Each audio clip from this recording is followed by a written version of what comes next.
moth for the collection.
Best season so far emo, A-OK hand.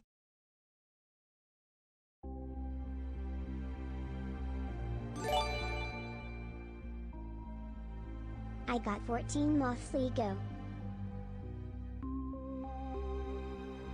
All right.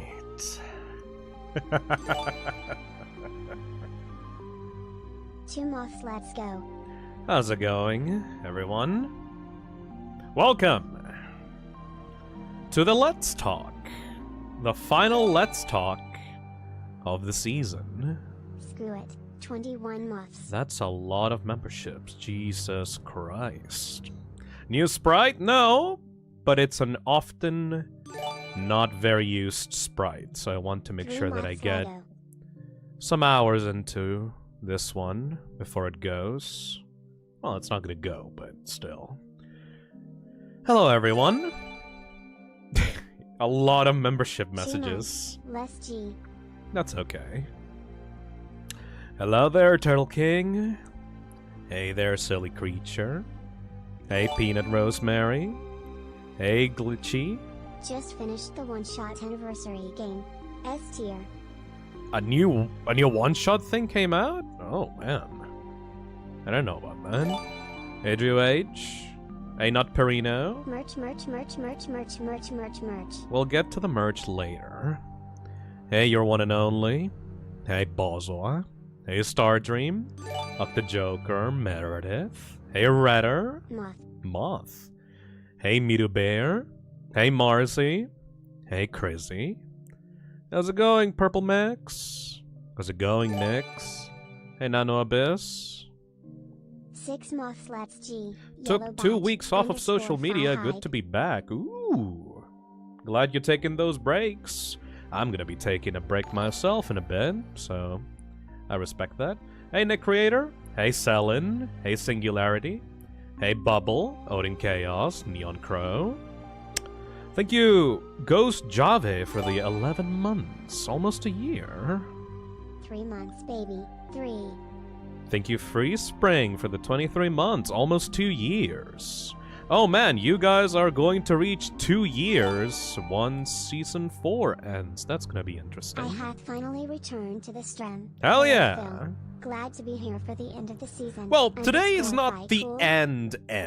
For those that are here worried that, like, I'm gonna stop streaming, first of all, you're blind, because tomorrow we're gonna be playing Chain together with Azazel and Nick, but aside from that, no, this is not the end. But we do have a lot of stuff to talk about. Enough for it to be an entire Uncle stream. Phil. How you Don't call me doing? that. Been a while since I caught a stream, but I have time today, Hey, Snoodle. so I wanted to say hi. Oh. Also, how is Andy Ellie? LOL. Everything's going alright, don't you worry. 23 months crazy. We have a lot of stuff to talk about, but first let me thank everyone that are sending the membership messages. The membership messages have started to increase the past few weeks, ever since I told people that they can do that. Love you so much, Phil. Hey, Also Paxter. sorry if I am late, but how has energy flavor stuff gone, if it is still on? I have a lot of stuff to talk about, including that as well, yes. Red Triangle Gang rise up. Hell yeah, Actov. Thank you, Free Spring, for the 23 months. Thank you, Odin Chaos, for the 16 months. Thank you, Fig Tree, for the 9 months. Another moth for the collection. Is like you're collecting them in a jar. Hey, Seabass, thank you for the 1 gifted. Hey, Fig Tree, thank you for the 9 months. Thank you, Candied Planets, for the 10 months. 2 months to go before a year. Cheers to Season 4! Cheers, I have a glass right here. Also, I'll be 25 on Monday. Thought I'd let you know. I mean, that is an age-appropriate age to have in the talks of Cesspit. I would be worried if you said 15. I'm glad. Happy birthday. Hey, Rachel, thank you for the 14 months. Can't stay. Here to show some Fi support. That's kind of cute, actually. Thank you, Crooked Critter, for the 14 months. Finally able to catch a stream. Can't wait to see what you got in store for us, Phil. It's just a lot of talking. I have to watch this stream. It's a lot of talking. Like, we're... For those of you expecting that I'm gonna show you some crazy shit, it's a 99% gonna be talking, so don't worry about that. I've got nothing else to say except this season has been fun. Hell yeah. I've got some catching up to do, but I'm looking forward to the Season 4 finale. Oh, baby. You think that's gonna be one stream? It's gonna be an entire week? I ate a light bulb. What the fuck? If you put a light bulb in your mouth, don't try to close it or get it out. Go to a doctor. Hey, Harry Manui. Money well spent as always, _FIOK. Ever since I told people live on stream that they can actually make notification messages pop up every time their membership renews, there's been a lot of these. Good evening, Toxic Philadelphia Man. Hell yeah. _FILL. Thank you. I mean, it is the end of the season, so might as well everyone get their message out right now, you know? I'm gonna be talking to everyone here, but everyone has to say their piece as well. 18 months and I get to be here for a stream for the first time in effing months. Hell yeah, Story! You're here for the end. Like, don't worry. I know that some people here haven't been here for a while, and that's completely fine. You all have lives and stuff. But if you just got here, and you're worried that you missed out on stuff, you did. I have some pilot videos for that in the future. Cheers.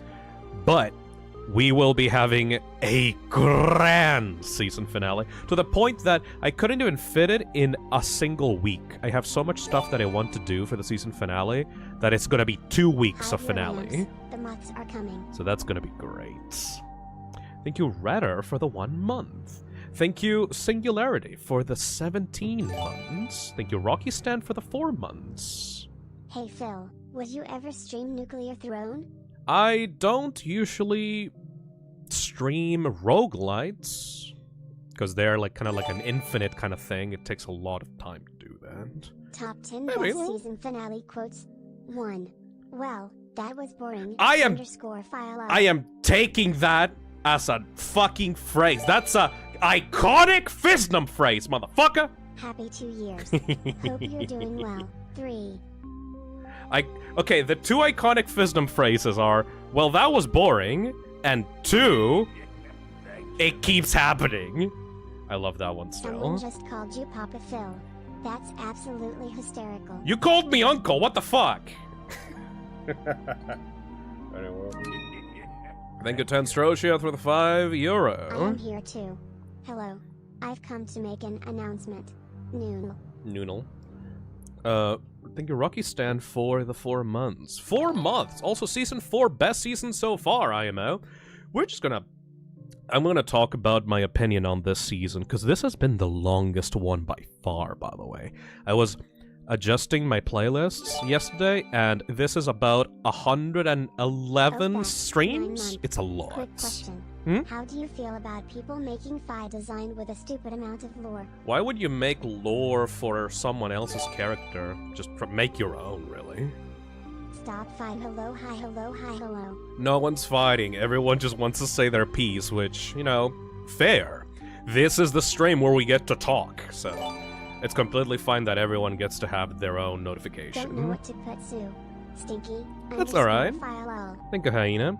Thank you, Rocky Stan, for the 4 months. Thank you, Star Dream, for the 14 months. Thank you, Marcy, 7 for the 2 months. Thank you, Non-Creative, for the 21 months. Man, a year. Holy shit. Holy Thanks shit, for right? making my weekends more entertaining, and a community that is chill. Wasn't expecting to be here this long. Even though Thanks. it's called the Toxic Cesspit, I still love that, by the way. I love that this community is chill. This community doesn't go against or doesn't go after people. We're just kind of chilling and just drawing stuff. Occasionally watching analog horror. Looking at stupid shit on the internet. That's about it. The Toxic Cesspit is too lazy to be confrontational. At least that's the ideal, anyway. Thank you, Nick Creator, for the 6 months. Just finished one-shot anniversary game, S tier. I'll have to take a look at that myself later.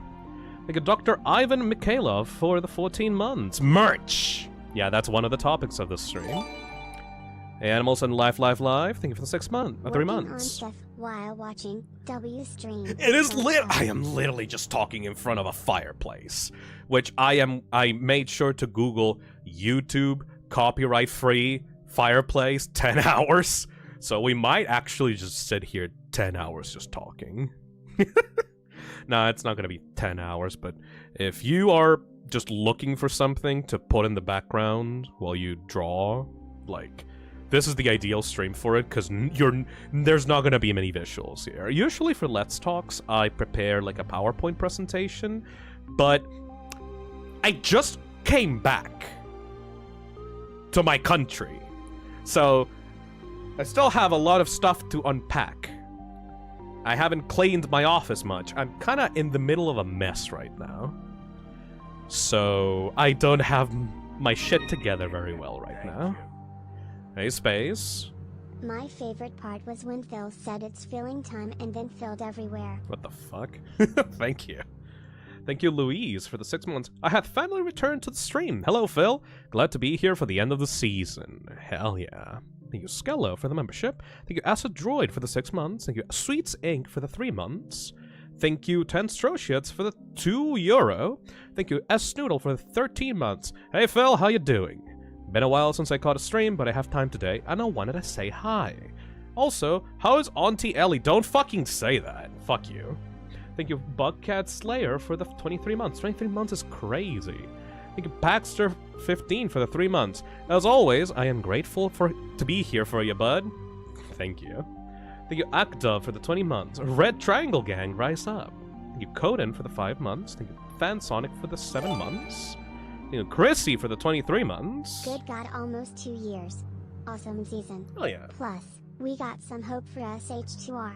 Can't wait for SH4, my favorite. Oh, BTW. Outer Wilds DLC. Shit. I should do that one.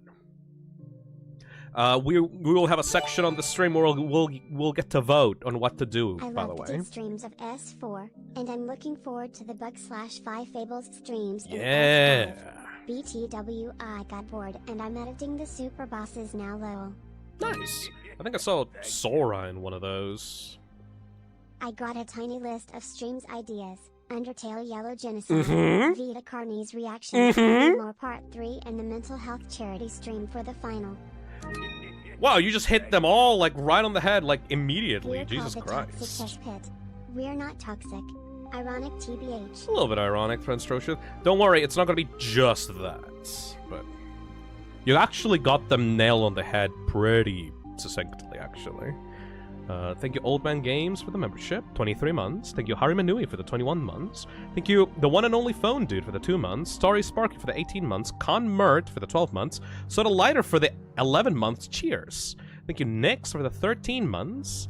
Thank you, Rowan Glans, for the 9 months. Miro Bear, for 96 months. I mean, for 96 months! I haven't streamed for that long! For the 4 months.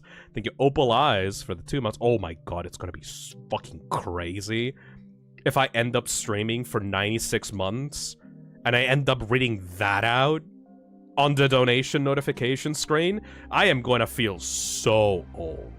Jesus. Thank you, Opal Eyes, for the 2 months. Thank you, Tenstrochiat, for the €5. Thank you, Snoodle, for the $5. Thank you, Alyssa the Artist, for the membership.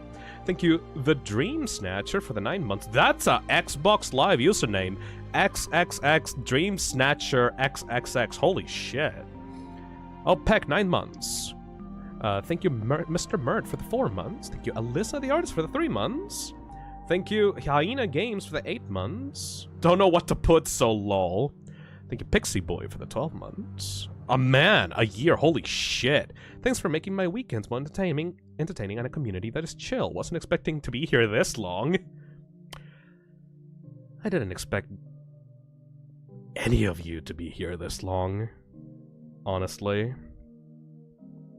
That sounds sad, but I will actually justify it in a bit, because I have a lot of stuff to talk about. Hey Addy, thank you for the super chat. Outer Wilds DLC when? Also, you are literally the reason I am alive today. That's a lot of weight to put on a person, by the way, but thank you. I mean, if it wasn't me, it would probably be someone else. I'm not gonna fucking narcissist my way out of that one.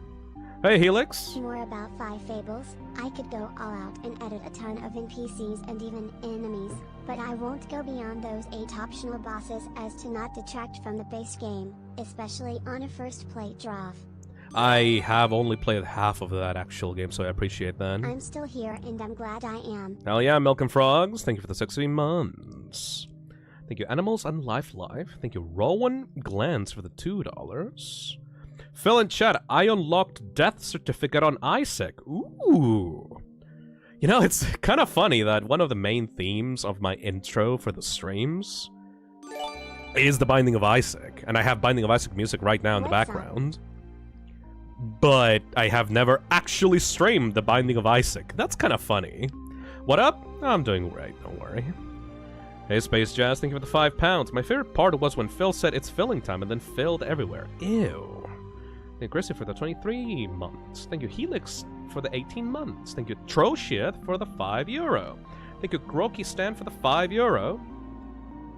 Thank you, Helix, for the super chat. Addy Shine for the super chat. Milk and Frogs for the 16 months. Valid Tips for the 7 months. And thank you, Semino, for the $5. That is all of it on my donation screen. Holy shit, I got through a lot of donations and memberships. There's more coming. Oh shit. When's Miitopia coming back? Someone who 100% it. Now that I'm actually back home, and I can actually play my Switch games again, probably soon, on Season 5. I've been here so long somehow. 8 months is a long time to Smith. Longer than I lasted when I was working in retail for Walmart. That was a shit time. Hey Bloop, thank you for the 1 month.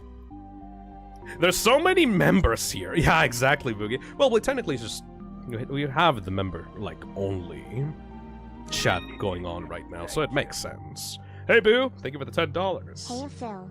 Hopefully your quest to GE diagnosed for ADHD goes well. Yeah! The healthcare in America infamously blows chunks. But here's hoping whatever process you have in Chile is a lot smoother. I have no idea. I just know that I at least have 5 an months. hour for Nice.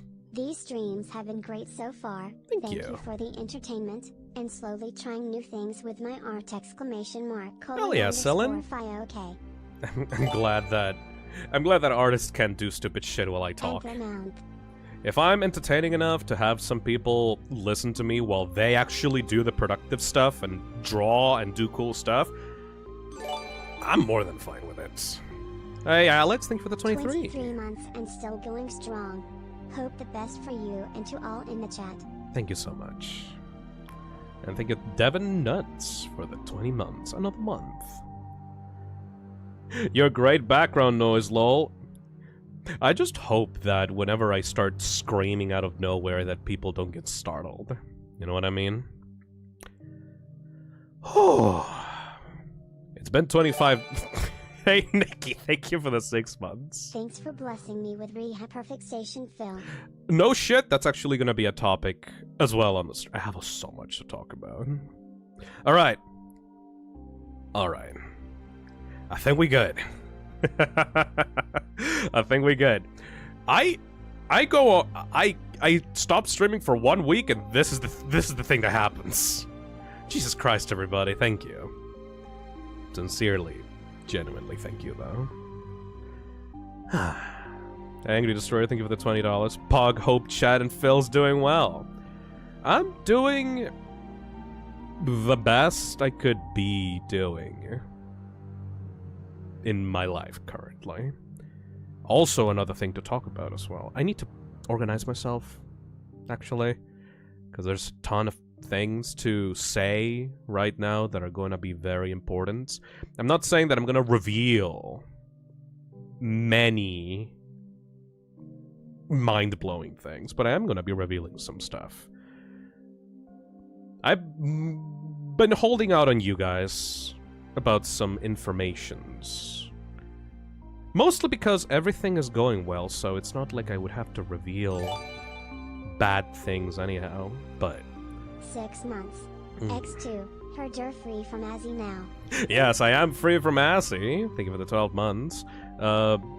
She should be still at home, just chilling. Pog, Hope, Chat, and Phil's doing well. Thank you for the $20.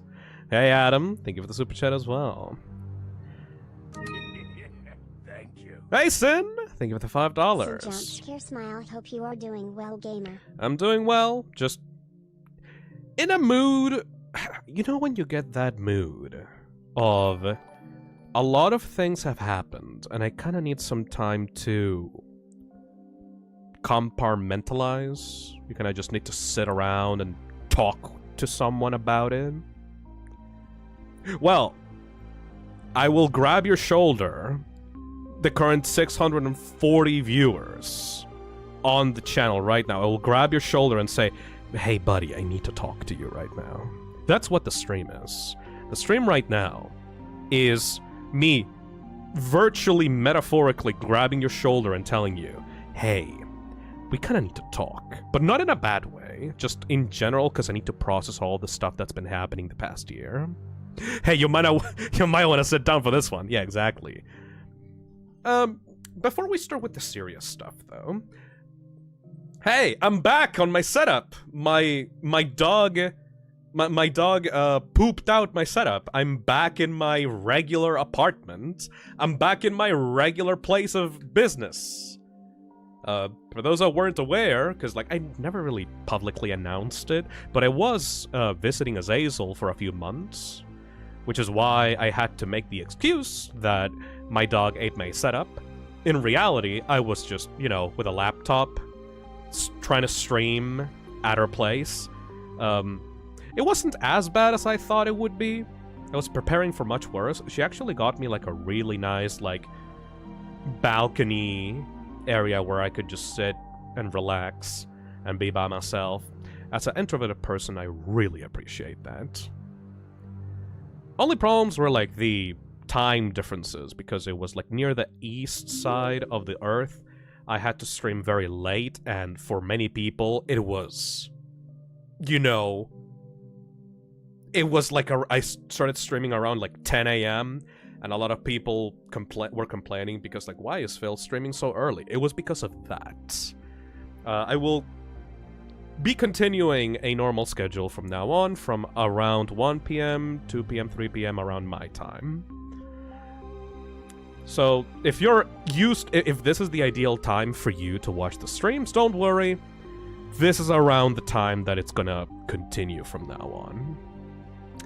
It was a great time, though. Like, hanging out with Azazel in real life is not what you expect. I mean, no, it's actually exactly what you expect, but more fucked up. Because it's a constant, like, oh, this person might actually murder me in my sleep, but also she's, like, the sweetest thing ever, you know? It's, like, this constant balance of, like, holy fucking shit, she's so annoying. Oh my god, why am I even friends with her? She's great, but holy fucking shit, just, like, I want to do the cartoon thing of, like, grabbing her by, like, the lips and just, like, closing her mouth like a cartoon character. Turns out I found out that giving her treats is the way to actually do that, because as long as she has a little treat, she will remain quiet, which is great. And as long as I had my little setup in my corner, I was happy. So overall, visiting a friend at our place for a few months, not a bad idea for your mental health.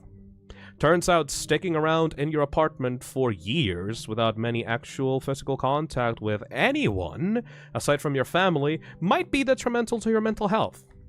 So if anyone here is watching the stream and is feeling a little bit, I don't know, done with life in general, if you feel that every day is kind of the same, every day is kind of miserable, and you don't really talk to anyone outside of the computer, I thoroughly recommend you to. I mean, it's hard to say just go find friends, because, like, how the fuck do you find friends nowadays anyway, you know what I mean? But still, just going outside, going to a local community, going into, I don't know, maybe some guitar classes, libraries, anywhere where you can just be around with people. Even if you don't talk to them, just at least feeling like you're part of a group is going to improve your mental health. That's why people flock around to communities like the Toxic Cesspit, by the way. Hey, Alderite, you for 9 months. Season 4 was a blast and can't wait for the finale. Yeah. Hope everyone is having a phenomenal day today. _5blob yes, _5blob yes. Thank you, Alderide, for the 9 months. So, let's go full meta on this, because, like, I actually brushed on that topic, but, like, let's actually dissect that topic, because it is fascinating for me. And, you know, many streamers and content creators don't actually do this because they fear that their audience is gonna escape from them. But you know what?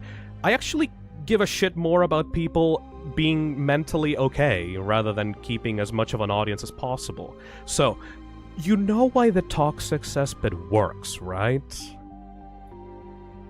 it's a community, right? It's a group of people that want to have, like, a shared interests, right? We all like Resident Evil, we all like horror, we all like stupid meme shit. You know, you feel like you're a part of a community when you are in the Toxic Cesspit. But this is very important. Listen to me. It's not a replacement for actual human connection. And in reality, as opposed to actually being with a group, like a friend group in real life, you don't actually know each other. I have to make this very clear. Everyone here on the chat, you are all strangers to each other. Very little of you actually knows the other person, which is why I always tell you to be careful. Be careful and don't just trust a random person just because they're in the exact community that you're in. Yeah, sure, we say that the Toxic Cesspit is full of positivity and people are very nice and not actually toxic, but you don't actually know who is in the community because anyone can just join, donate $5 for a membership, and say that they're in the community. We could have actual serial killers on the stream right now. A person could be eating a dead body as they watch the stream right now. And that's a problem. Because if you are lonely, if you are stressed, if you are, you know, just looking for a way out or looking for a way to connect to people, if you are on those kinds of communities and you don't watch out for dangerous people, that is going to lead to heartache, that is going to lead to stress, that is going to lead to the exact opposite thing that you wanted to escape from in the first place. I pretty much want to get away from my mom cause of the whole you need to find a job stuff in GLML. A lot of adults now. Wait, Alyssa. Thank you for the €5, by the way. I remember that phrase from my family as well. And I remember that a lot of friends told me that exact same phrase that their parents told them. And I just want to say, do they even understand what the fucking modern world as it is nowadays? Nowadays, it's incredibly hard to get a job, let alone, like, actually be able to live by yourself. I have so many stories of people being let go of their jobs out of nowhere, having to force themselves to be contractors, having to force themselves into shitty contracts where, like, they get abused on their jobs by shitty management and then lets them go after the project is finished. It's really hard to maintain a stable job nowadays. Which is why, like, you know, I'm so glad that you guys here come around to support me and stuff, because, like, I mean, I can get a job. In fact, I had, like, something prepared before this whole stream thing started, but I'm glad that I don't have to do that and I can just be here entertaining you guys. I feel very fortunate when it comes to that. I will talk about that too later. Holy shit, I have so much stuff to do. Holy shit. Oh, so many things to talk about. Technically, I am getting a job, like, in a few months. Shit, I need to stop. I need to be on track. I need to be on rails. I can't just jump around from topic to topic. Anyways, thank you, Purple Max, for the $2. What do you mean by that, Phil? I mean that if you think that you'll have an online family because you're in a community online, don't. Just don't. I'm 25 years old. I've been on the internet for 15 years? Yeah, I think it's about 15 years. I've been in a lot of communities. I've been on the Super Mario World ROM hack community forums. I've been on a lot of Spanish review communities, Channel Awesome, the MLP community. I have been in dozens and dozens of communities. Discord servers, Skype servers. So, trust me when I say, just even though you may think that a community can feel as close as a family can, you don't actually really know these people. Try to stay safe. Don't immediately trust anyone with any of your information. Don't reveal your face out there. Why you think that I don't have a webcam right now? I will never reveal my face online. Just, if you're looking for a way to escape and be social and have a connection with people, have that on the internet. Be a part of a community. Don't be paranoid 100%, but still be careful. Otherwise, you may get into a lot of issues with people. Drama, infighting, high school clique level bullshit that makes people sour themselves on a community. I hate that. I will never post a picture of myself online. Exactly, silly creature. That's what I recommend. Why was I talking about this? Shit, I have so much. I'm already doing a huge tangent. Okay, online safety discussion. Done. Moving on. Next thing to say. I want to talk to you guys. Next topic. Because this is a let's talk. I want to talk to you guys about my trip back. Because flying out to meet friends is nice, and if you are able to trust someone that you meet and you want to go meet them in real life, that's great. Meeting someone face-to-face is much more important than knowing them through DMs or voice calls. Once you meet someone in real life, you actually get to know how they are in person, and most people in person can't hide themselves as well as they do online. But once you get back from that country, once you get back to your home, you may encounter some airline issues. I was supposed to come back to my country much earlier. And I want to share with you a little story that happened when I tried to come back home. This is about Brazil. There we go. Acid Royd on the chat knows the lore. Well, he doesn't know the lore, but you've been catching up on my Twitter, have you? Yeah, so to come back to Chile. By the way, I am Chilean, by the way. Hola, soy chileno, ¿cómo estás? I speak Spanish. I am from South America. There's very little countries that you can use as a stopgap from where you want to go to your destiny, from where you want to go to Chile. One of them is Brazil, and I will never use that again. I will never go back to Brazil, because I had a shit time in there. Hola, imbécil. Hola. Weon? That sounded very bad. I don't know why. I need to be in the Chilean spirit to say it. I said it completely wrong. Thank you, Nick. So,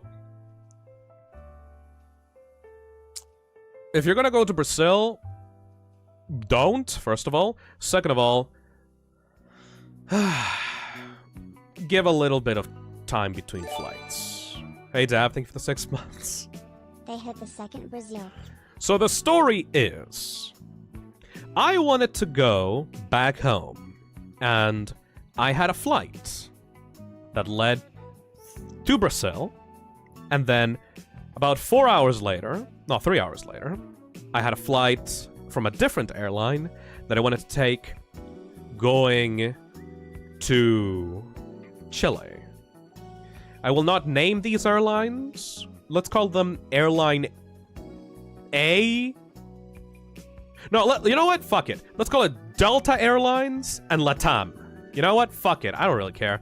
Delta Airlines. So, I took a flight from Delta Airlines to Brazil, and before I got on the flight, I was like, alright, I'm on my time. I don't have any issues here. Of course, it's Delta Airlines. I was sitting at the McDonald's of the airport because, like, I'm hungry, And I don't care if I have to pay $30 fucking for a burger and some nuggies. I will pay $30 because I haven't eaten in a full day. I sat around waiting for my flight, which was at around 10. I had to wait until 10 a.m. for my flight. I was already checked in. And suddenly I lay down, I finished eating, I kind of listened to some podcasts, I kind of doze off. And about 30 minutes before, I was like supposed to go to my gate. When you go through like your airport, you have to go to the gate once you're checked in. You're supposed to like wait at the entrance for your flight. I had an alarm. I woke up, looked at the little panel thing, and whoops!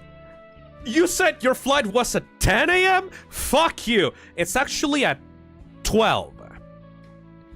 We delayed your flight by 2 hours. Why? I don't know. We're not gonna tell you. But it's delayed by 2 hours. What? Fuck. Oh, fucking. Okay. When do I wait for the gate information? Where do I go? I don't know. Just wait. Wait in front of the panel thing until you can get your information. We're not gonna tell you when you're actually supposed to go to your gate. Just stare at the screen for however long we want you to. And we will get you to your place whenever we want to. Alright? I sit there for an hour and 30 minutes. And then finally, it's gate B7. Alright! Let's go. Walking, rushing towards gate B7 so I can go get back home. In the back of my mind, as I'm walking to gate B7, I think, the flight was delayed by 2 hours. I'm supposed to check in on the other flight with Latam an hour before the flight goes away. And the period between me landing in Brazil and the flight was 3 hours. Which means that if I am not a fucking speedrunner, if I don't speedrun my way through the airport, I might miss my flight because of the 2 hour delay. I am so fucking scared. Because that's my only flight back home. I was so worried. I sat down at gate B7. And I sit down. Everyone is rushing in because they were also in my situation. They were all also staring at the screens. And then they went to gate B7 all at once. And then suddenly, 5 minutes pass. And a guard in front of the gate looks at his phone and goes like, "Alright, everyone. Get out of the gate! Everyone needs to evacuate the gate! Everyone go! Everyone go outside of the glass doors, into the hallway!" I was like, what? But I'm sitting down, man. I'm just waiting for my flight. What the fuck is going on? Everyone get out! Get out of the gate! Get out into the hallway! Fucking... Okay. He ushered everybody out of the gate, and then I saw it because it was a glass door. He took a fucking rope and closed the gate as if he was a fucking medieval, like, executioner. He closed the gate and nobody could get in. Everyone was asking, like, what the fuck is going on? Why are we not allowed to go in the gate? We're supposed to wait in front of this place to go to our plane! What the fuck is going on? And then the only thing that he said is, security reasons, you're not supposed to be here for security reasons. And there was a British guy. I know that's British, because like, the accent was very thick. A British guy in a blue shirt got so fucking mad about this, because he was apparently raving on about how Delta Airlines had been delaying the flight on this guy for 10 hours. And apparently he was screaming, "You can't do that again! You can't do this to me!" He was like PTSD. Horrified that they were going to delay his flight for 10 hours. And he was like trying to grab the security guard and going like, please, just let me into the flight. I can't do this anymore. I've been waiting for 10 hours on this airport. I just want to go home. So, obviously the guy gets ushered out after like 2 other guys come in because it was almost getting into a fist fight. Like, it was, I fully believe that those 2 guys were gonna get into a fist fight, and the guard was gonna win in 1 punch because the British man looked very lanky and weak. I'm not saying that all British people look very lanky and weak, but he was like a very stereotypical British guy. Yes, he also had glasses. Anyways, so we wait outside the gate. About, I don't know, 20 minutes pass. It's supposed to be 10 minutes before the flight goes away. I can see! Sorry for screaming. I can see the airplane outside the window. Yeah, it's doing this. It's chasing a bird. No, not actually, but like, I can see the airplane outside the window. It's there. Let me go home. And 10 minutes before the flight is supposed to leave, I get a notification on my phone. I pull out my phone, and it says, "Dear Delta Airlines customer, we're afraid to inform you that your flight has been delayed by an additional hour and 30 minutes.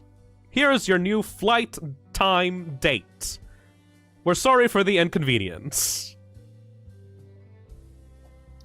I was like, fuck me, I guess. I'm not gonna be able to return home then, because I was already worried that I was gonna have to speedrun my way to the Brazilian airport. Turns out, I never had a fucking chance.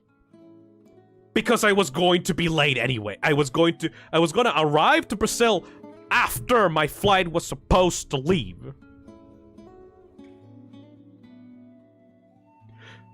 We're sorry for the inconvenience.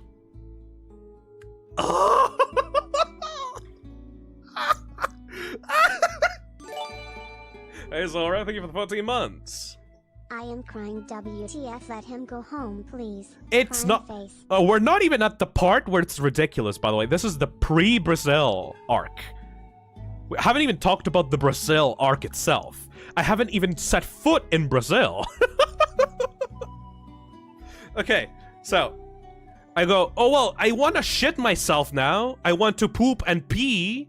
So I guess I will just go to the bathroom and poo and pee myself right now. Because, like, I'm gonna be sitting here for 1 hour and 30 minutes additional anyway. So, like, fuck me. I'm just gonna go to the bathroom. I went to the bathroom, no problem. Took my time because I had an additional hour and 30 minutes. And then I go outside, I leave the bathroom, I go back to gate B7, and guess fucking what? They were boarding the plane! Without me! They were boarding the plane without me! I took 5 minutes in the bathroom! I fucking... like, the adrenaline in my blood. Yeah, that's a John Mulaney bit. Dude, weird name. I thought that John Mulaney was pulling my leg. Maybe do better? Fuck you. Thank you, Coco. I thought that John Mulaney was doing a bit, but no. I fucking run towards the gates. And I give them my flight ticket. I run past the people. I go on my seat. I sit. I was like, fuck. At least they're not gonna leave without me, right? We took off while you were in the bathroom, cause we hate you! Yeah, that's the energy right here. This is literally a John Mulaney bit. But... here's the problem with that. It was actually even stupider than the John Mulaney bit. Because I was tricked. I was baited. I was I was led by my nose. Turns out that people were boarding the plane. But not because the plane was leaving earlier. They were still waiting on the plane. Delta Airlines, and life is a fucking nightmare. Which means that even though they were letting people inside of the plane, they were still gonna leave in an hour and 30 minutes. Which means that I had to stay inside of a cramped, fucked up, sweaty airplane with a bunch of people that were complaining about the delay for an additional hour and 30 minutes. Because they just allowed them to go on the plane before the plane was supposed to move. Maybe they were like complaining about it too hard and they just let them in, but we still had to wait! Japan a week ago on Delta, no problems, smile. So like, if I had just waited outside, I would have been fine, but no, I was like internally screaming because I thought that they were gonna leave without me. No, we were just fucking sitting on that plane for an hour and 30 minutes. This happened to me once! Hell yeah, yeah, sharing on the pain. Maybe, okay, I have a theory, a game theory, about why this happened. Maybe one of the passengers complained so fucking hard that they let them inside of the airplane anyways, just for the placebo effect that they were actually sitting down on the airplane, but they weren't actually gonna leave until the allotted time. Ugh. It's possible. Hey, Alyssa, thank you for the €2. Skill issue. I hate it. Anyways. Finally, we fly to Brazil. Sounds like you had a great time at the airport. We're halfway through, Evade! We're halfway through the story. Okay, so... Hey, Gallium Angel, thank you for the 15 months. My friend wasn't able to check in. No one was at the gate to take his ticket. Oh my god. And all of the self-service was shut off. Oh my god. So it made him miss his flight. Speaking of missing flights, we finally arrived to Brazil, the country of nightmares. I arrived, and my ass was just like, what the fuck do I do now? 'Cause, like, I missed my flight. I arrived in Brazil at, like, 10 p.m. The Astrolotl, thank you for the 3 months. Hi, how we doing? Just woke up from what was supposed to be a little nap. Little I slept nap. for 5 hours. I haven't even eaten lunch. What the fuck? I'm complaining about airlines right now, Astrolotl, because this is a Let's Talk. Hopefully, you get some food in your belly, though. Wait, so it means that you missed your flight to Chile? Yeah, that's exactly the point, Chrissy. I was waiting so long for that delay. I arrived at 10 p.m. and I was supposed to leave Brazil at 9 p.m. So unless I time travel, I couldn't actually get on my flight. So what the fuck do I do? What? Okay. Quiz moment. Time for the chat to talk. What do you do once you arrive at a country that you don't know, whose language you do not speak, and the country you were supposed to leave for your own home country an hour ago, but you're just now here and you don't know what the fuck to do? Reverse time? Impossible. You don't have enough skill points for that. Cry? I also did that. Walk home? Impossible. You sleep in Brazil airport and wait tomorrow. That's for bitches. Probably crawl into a ball and cry. Yup. I will never get on an airplane. See if anyone speaks Spanish. Try to get into another flight. Okay. There we go. Ding, ding, ding, ding. There we go. Starry Sparky. Got it. So first thing I did once I actually got out of the flight, I was like, time to find out how the fuck I can get out of this nightmare place.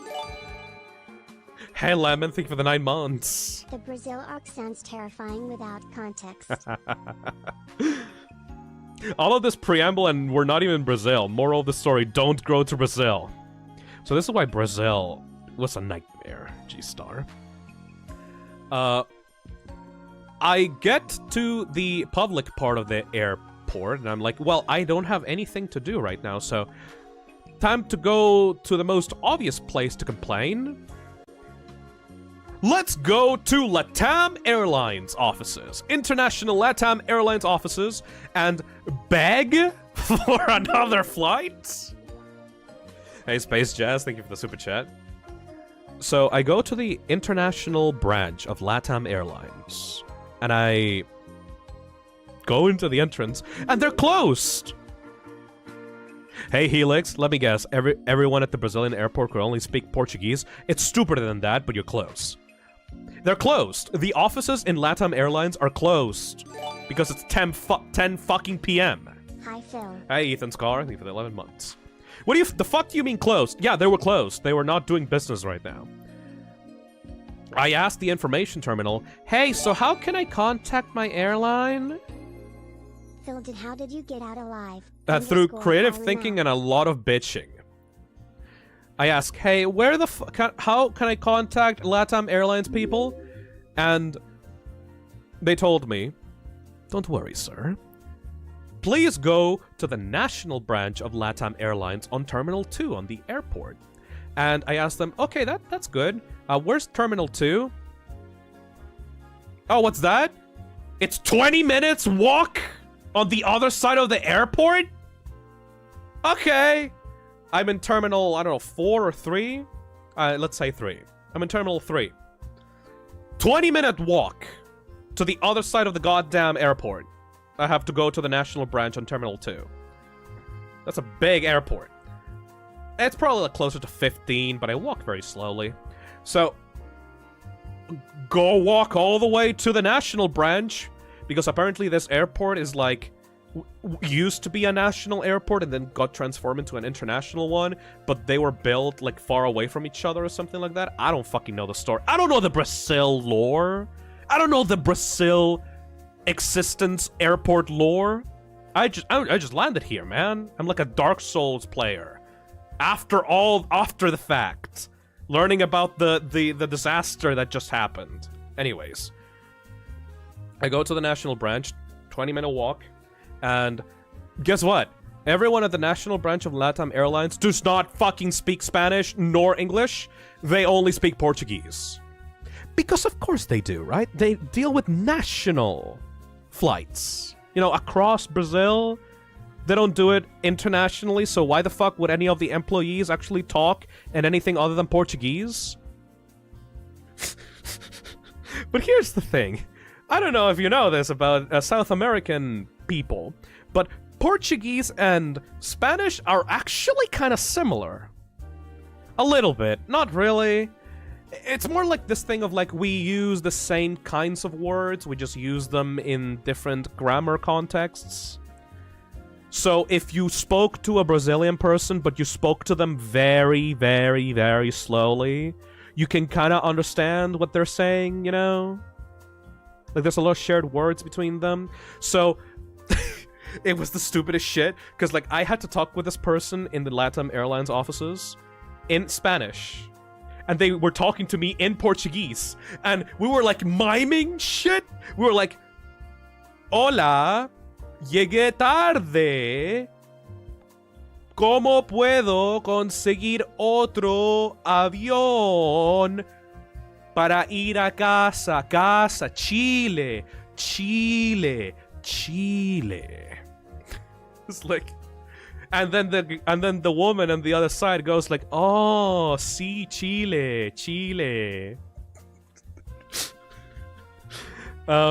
Eventually, through a stupid amount of gestures, she told me, okay, sir, you need to get us a letter of delay from Delta Airlines so that, you know, we can actually prove that you were in the goddamn airplane and that you were late. That way, the airline is at fault and not you, so we can get you a replacement flight. And it's like, oh, thank fucking God! I don't have to pay for an extra flight! Oh. Okay, where is the Delta Airlines offices? Oh, you know, just like on Terminal 3 where I was before? 20 minutes away? I mean, it makes sense, really. Let's go to Delta Airlines. Back to Terminal 3. Back to where I was before. I go to the Delta Airlines offices, and guess fucking what? 50% of the people that were on that plane with me at the airport before all this shit were there. They were there because they were also complaining about this shit. It's a massive line throughout the entire office, out the office, from the entrance into the hallway. It's just almost the entirety of the plane is there. And I'm at the back of the line. Everyone got fucked. Everyone was demanding something from the airline. I just wanted a letter of delay. Nothing else. You can print this in 3 minutes. But no, I had to stand in line in that fucking office waiting for everyone else to fight the Delta Airlines people. And the worst part about that is that a lot of people in that line were old Latino ladies. Old Latino grandmas. And if you're from South America, that's gonna make your blood run cold. Yeah, there we go in the chat. Yeah. Okay, you know what that means, right? I was waiting, and every single fucking lady that was talking to them was like screaming at them, was like demanding, give me free hotel, give me a refund, give me 2 more plane tickets. How dare you? I have a daughter, I have a son, I have this to get to, I have a funeral, blah, blah, blah, blah, blah, blah. I angry just for, I think, that's $20. Airlines are always gonna be stressful. The Karens, yeah. It was full of Karens, Helix. It was at a point. It's like talking to a baby.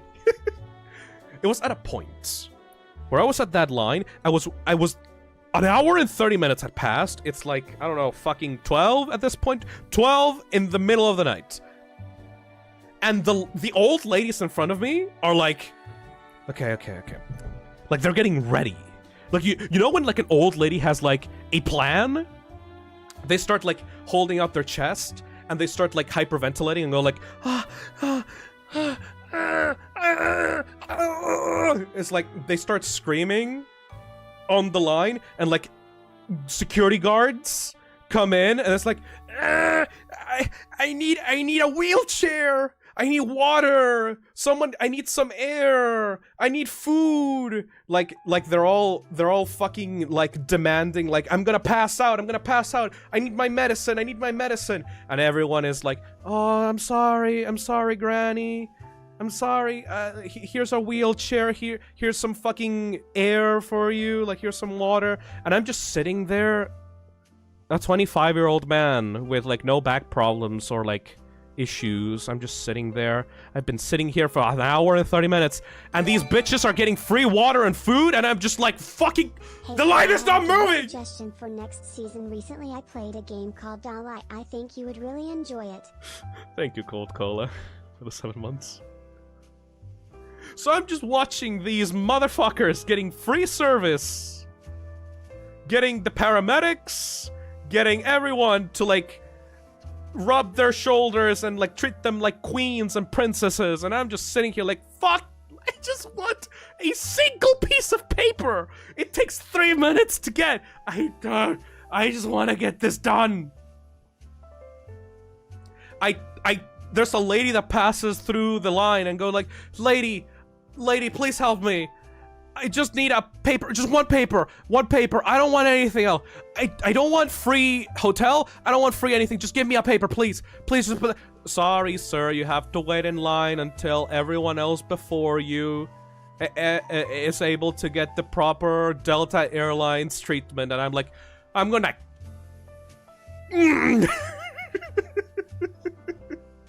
This sounds like that Zootopia scene with the sloth. Yeah, exactly, Gitchy. So I wait. 30 more minutes. Finally, I'm able to get to the front of the line. I talk to someone on the desk. And... they didn't know English or Spanish either! Even though they were in the international brand of Delta Airlines, they didn't know English or Spanish either. They only knew Portuguese, which explains why they were the other people were screaming at them so much, because they straight up just didn't understand them. So that's why it was taking so long. Yeah, exactly, Helix. It's stupid. Why would you not have people trained to talk in English in the fucking international brand? I understand LATAM Airlines and the national branch because, you know, those are like the Brazilian flights. But why the fuck does the international brand not know English? They know the Portuguese. They know the Portuguese. That's it. All right. And the funniest fucking part is that I get there, and they're all exhausted. All of them in the other side of the desk are exhausted. And I understand. I'm also exhausted. I understand. We're both exhausted, ma'am. And I open my mouth, and I go, Hola. Estuvimos atrasado. Podríamos en blah, blah, blah, blah, blah. Hey, can I get... And then before I even finish the sentence... The lady on the other side of the desk is like, no, no, no, no free hotel, no, no, no, no free flight, no free flight, no, no, no, no, no, no, nothing, no refund, no, no, no, no refund. And it's like, lady, please, lady, no, no, no, no. Like I want to scream, but I can't. I just, carta de atraso, carta de atraso. Carta de atraso. Letter of delay. Letter of... I'm like 2 minutes doing this shit. Letter of delay. I just want a letter of delay, please. And she goes, oh, that? Oh, okay. That's simple. Bop, beep, boop, beep, beep, beep, boop, bop. Here you go. Here's the letter.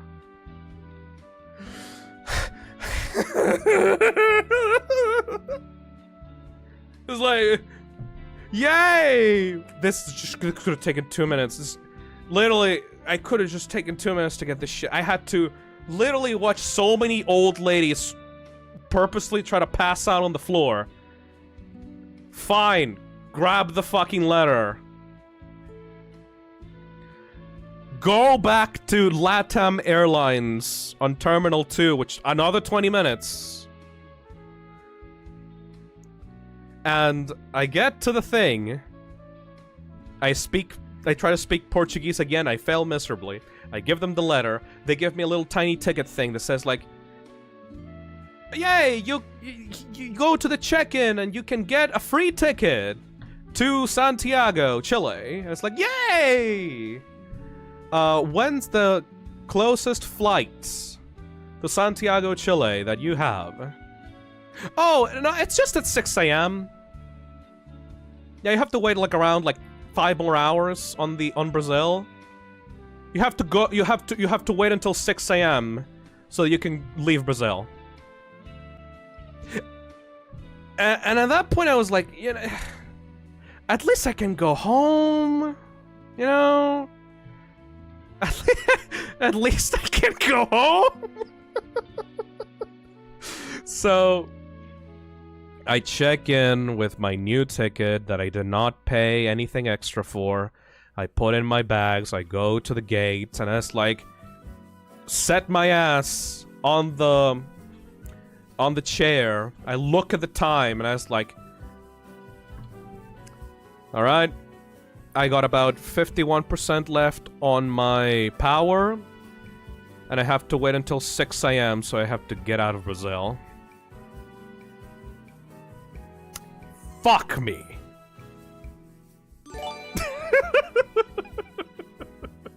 I have a kebab wrap. It's delicious. Oh hi Phil. Hi Tariva, thank you for the 7 months. And I just tweeted out, chat, I'm trapped in Brazil.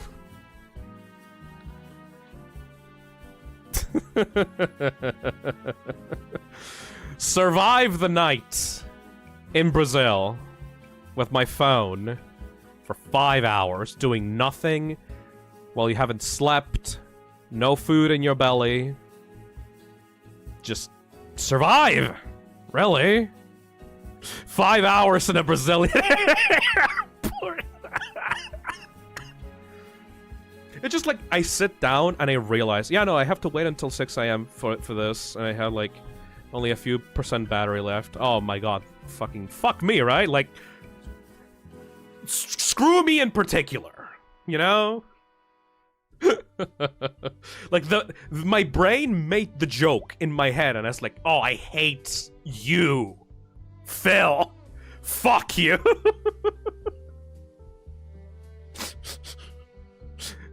Like, that's the cherry on top of the shit sundae of the entire story, because, like, that's the joke. That's the first joke that my brain went to after all of that happened. It's like, isn't that funny? Fuck you, Phil. I would slap you if I could.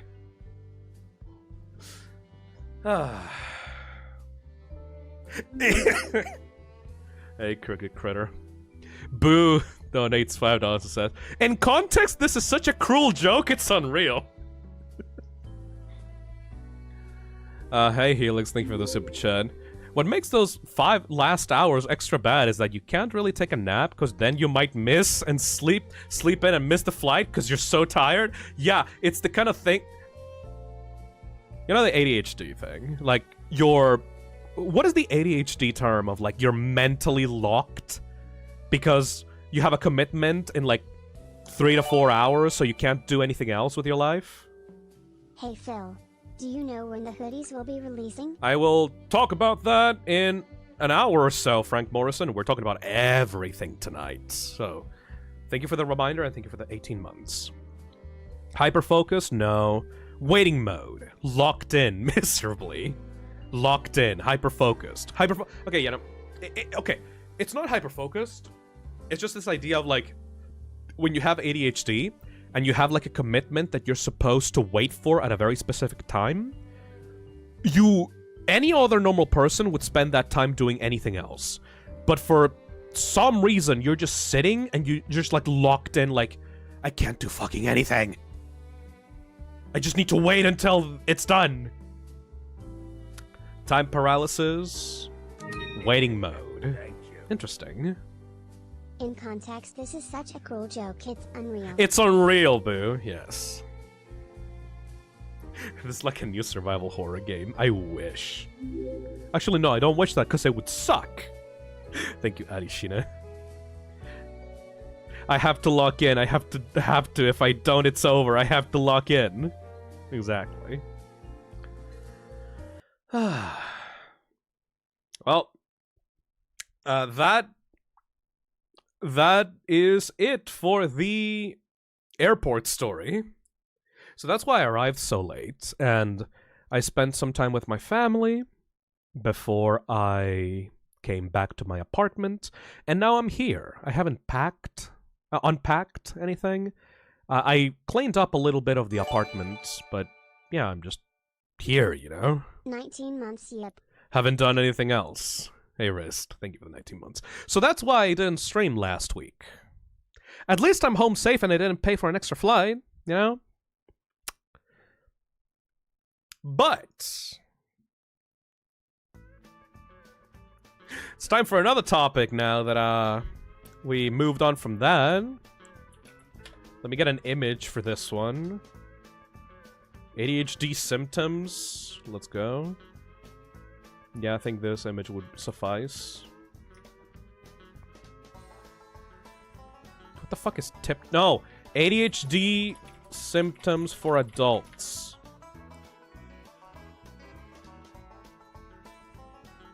The fuck is this? There we go. Alright. Next topic on the list. we're gonna be talking about ADHD. It's a, you know, it's a good transition because I was talking about ADHD before, and now we're like moving into this topic. ADHD test, start. Yeah, so I was talking about this during the 1,000-Year Door stream that I did in Season 4. And I talked about it in more detail with friends, because, you know, you're supposed to talk about these kinds of things with friends before you do anything. ADHD, let's go. Let's fucking go. So, for those that weren't on the loop, there's 700 people watching, by the way. I find that so fucking fascinating, because there's 700 people are more interested in me just talking than me actually playing a video game. I don't know how that works. Anyway, whatever. Yeah, okay, there's 700 people here. That's more than what I got on the Paper Mario stream, so I might as well repeat this topic and get some updates on what has been happening in regards to ADHD. So, for those that want the context, do you guys think I have ADHD? On the chat right now, do you think I have ADHD? It's a very fucking stupid question if you've been here for longer than a month. Yeah, absolutely, yeah, for sure, yeah, definitely, yeah, probably, possibly, gee, I wonder, absolutely, no doubts. Somewhat. There's not even a prick that wants to be special and say no. There we go! Conmert did it! Conmert, got you, motherfucker! There's always the 1% that wants to be a contrarian. Anyway. Yes. There is a very high likelihood that I may have ADHD. We did a test, a dumb test, by the way, when we did the personality quiz on Season 4 a few months ago, but I never really thought about it very deeply. I always made fun of myself for it, you know? I was always the type of guy that went like, haha, I have ADHD, lol, like, lol, I'm so ADHD, I am so... Haha, I'm distracted all the time. I probably have ADHD, LMAO. I've been joking about it for years. Yeah, exactly, weird name. But I never actually seriously gave deep thought into the concept. When is the Phisnom car coming? BTW, I download a mod, so now every time I see your videos I see Mr. Beast on it. What the fuck? Thank you, Cold Cola. Yeah, for years, I joked that I had ADHD. And then, actually I can show it right now, because this is a Let's Talk, so I'm not playing. A little video came out by Jaden Animations. By the way, subscribe to Jaden. Everyone here, subscribe to Jaden Animations if you're interested. She's great. She's amazing. She is a storytime animator, one of the oldest ones on YouTube, and her content is great. But she recently released, a month ago, a video that talks about her having ADHD. And I watched it when it came out because I was subscribed to her channel. Simple we're not task we're not going to watch the entire thing, obviously, because, like, go watch the fucking video if you haven't already. But, like, the first few minutes is like... Do you ever think to yourself, yeah? Man, why is it so hard for me to just do the things I need to do? Yeah? And focus, and remember things. Yeah? And manage my time, and be organized, and remember things. Yeah? And not get sidetracked. Ha! Yeah, me neither. When I was a kid, I was pretty much the picture-perfect depiction of a good student. I was well-organized, always turned in my work on time, got good grades. I even did my homework on Fridays instead of procrastinating until Sunday night. Sure. Like, the thing here is, everything that she says in this video applies directly to me. I didn't like studying and found it hard to focus during it, but who did? When I was a kid, yeah, who did, right? I never studied in my life. Never. I did the assignments. I did what I was asked by the teachers. But I never could actually get myself to study. Saying all those qualities put together, that doesn't sound like the brain of someone with any kind of attention deficit hyperactivity disorder, does it? I was well behaved, didn't feel like I struggled much in school, and didn't cause any trouble. That is, up until I moved out of my parents' house for the first time to go to college. Gradually, I started slipping. I began skipping classes a bit when I just didn't feel like going, would wait until the last moment to start classwork, and lost a lot of motivation because I wasn't interested in any of my schoolwork. But again, 100% literally.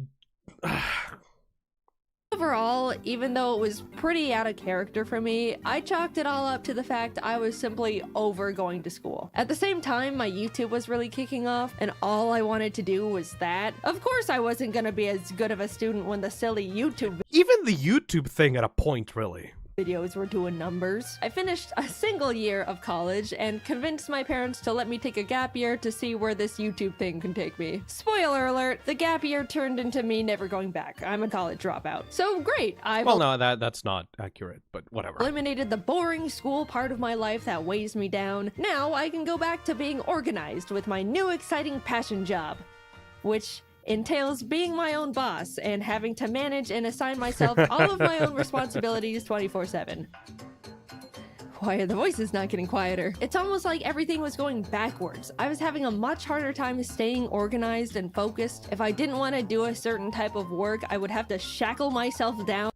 The fact that she specifically mentions dishes as well, by the way. In basically an isolation chamber to be able to get it done. If I found a new interest, it was all I could think about. Yeah. And why is it so easy to suddenly be on your roof watching a YouTube video on how to know when you need new shingles? Yeah. I really didn't get it. Child me had it held together more than current me. What went wrong? I could look back and recognize how everything Not used to the be dishes. so perfect and easy. Look at tiny Jaden and all her ducks in that row. I used to color code every single binder I owned, and now I don't even know where I placed the $20 I literally just had in my hand 3 minutes ago. I haven't even left the room. Genuinely, where could it fucking go?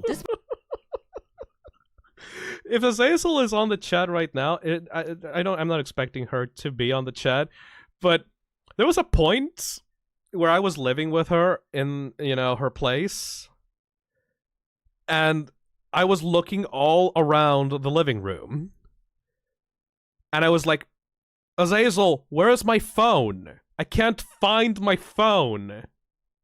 And then she looks at me like I'm a crazy person, and she looks down, and I'm holding the phone.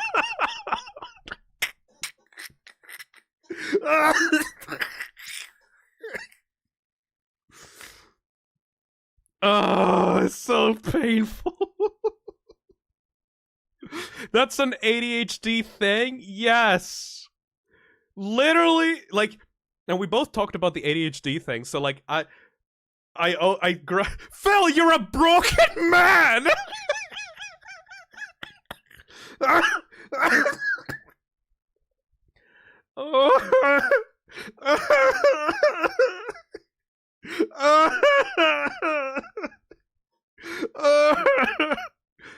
Oh, that one hit me hard. Holy shit. I've been diagnosed with ADHD since I was 11. Fuck! I can spot a broken man from a mile away. You are broken.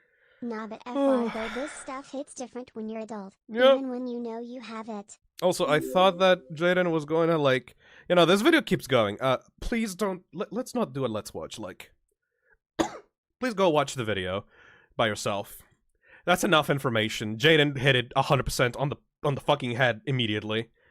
Go watch the I found out I have an ADHD video by Jaden Animations on YouTube and go subscribe to her. Anyways. Ugh. Oh, that hit me hard. Holy shit. Anyways. Yeah, so I watched that entire video. And I realized, hey, it is incredibly likely that I have ADHD. Because everything that Jaden said applied to me directly. Even stuff that I didn't realize applied to ADHD. Like I was a good student when I was a kid. I never studied though. I just listened to my teachers and just kind of guessed what the contents of the tests were going to be, and just kind of like intuited what was going on, you know? Like I paid attention onto the class, but like afterwards, like I could never fucking study for myself. Sorry, wanted to wait after the video. Yeah. But as someone who has ADHD, I believe you might have it as well. Yeah. You still might want to get a diagnosis though. For a very specific reason. Hey Emma, thank you for the $2. Every YouTuber has ADHD, didn't you read the TOS? I did not. I think that a lot of ADHD people attract each other though. Like if you're into like JoJo's Bizarre Adventure, this is like having a fucking stand. If you have ADHD, you're very likely to follow and like content creators and people around you that also have ADHD. I know, because like our brains kind of work the same, if you know what I mean. My ADHD stand. Thank you, Addie Shine. But yeah, anyway. The things that Jaden talked about, though, are more than just, oh, I'm a airhead, oh, I forget stuff sometimes. As one of those ADHD-RS, yeah, you most likely have it. It is more than that. It explains patterns of behavior that I've had since I was a kid. It explains stuff that I thought was just laziness. I've been wanting to get into scripted content. You know the stuff that Sack, Postra, and Aya do? Like, you know, Backseat, Postra, Aya? I've actually genuinely wanted to get into scripted content for a while. Because I find that I want to get my thoughts out there, organized in a very nice fashion, and put them out there as videos for the internet. But I can't! I've tried so many times to start scripts, and then I get distracted by something, and then I abandon them. I try to type the words that I want to do, and I just leave them alone. I just can't. I'm SpongeBob with the D. With the D. Like, you know that SpongeBob meme where, like, he writes and he only starts with D? That's me.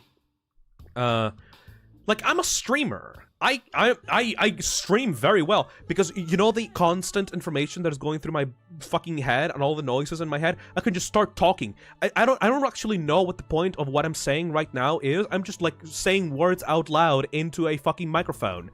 I can do that, no problem, but I can't write for the life of me! I'm not diagnosed, but so many of the YouTubers I watch have ADHD and I associate with the symptoms that they mention. Also, will you play Endoparasitic? I still have it on my list, lad. Parkour, improvising, 100%. Yeah, I can do that, no problem. But I can't get my actual ducks in a row. I can't write for the life of me. I've tried writing scripts, and it's like the slowest thing that I can possibly do when it comes to creative output. So I've been really struggling with that, and I've realized, hey, I also struggle with a lot more stuff than that. I don't remember my friends' birthdays. You know, I have a really bad memory. I keep up with my friends' birthdays through my calendar. Like, I have a calendar app where I put important dates in the future for me to remind myself. Every single time. I have constant alarms on my phone. I have, like, very specific days for, like, medication and, like, for people's birthdays or for when I have to do something specific. Like, alarms and reminders on my calendar are my lifeline, because otherwise I would just be in a constant stream of whatever. I'm only hungry when I'm not interested in what I'm doing. I go to eat when I stop being interested in a topic. There's a person deep focused on reading, and the other with ADHD is struggling hard to understand what he reads. Have a good stream. Thank you, Patron, for the 9 months. Like, there is so many things about who I am that are tied to ADHD. Let's go through them, actually. I have an image prepared for that. ADHD in adults. Your symptoms determine which ADHD subtype you have. Errors because of inattention, 100%. Trouble completing tasks, 100%. Easily distracted, 100%. Avoidance of tedious work, 200%. Hyperactivity, impulsivity, frequent fidgeting. I am literally moving, like, my leg, my right leg. Like, I'm fucking trembling the right leg because, like, I need stimulation right now. Like, when I'm not talking, I usually, like, bite the nails on my fingers. Or, like, bite the collar of my shirts. You know? Or, like, I use things as chew toys. Like the backs of pencils or pens. Like, I chew them out. Or, like, plastic? Just literally plastic. Or, like, the caps of bottles. I just chew them out all out. Trouble sitting still or restless whenever I have a phone call with someone, I am constantly pacing around my apartment, just moving from room to room because I have to do something while I am talking with someone on the phone. Conversational self-restraint problems, I am literally a streamer. Difficulty with social boundaries, probably. I constantly need to chew gum. Fun fact, that's a thing that my parents tried to get me to do. When I was younger, when I was in high school, they were so pissed off that I kept chewing the pens that they gave me a pack of gum to chew in place of that when I was nervous. And I did, except I plowed through the fucking packet of gum so hard that I was done with it by the end of the first week. My ADHD is so strong. I often forget the difference between left and right. That's dyslexia! Pff, whatever, thank you, Milk and Frogs.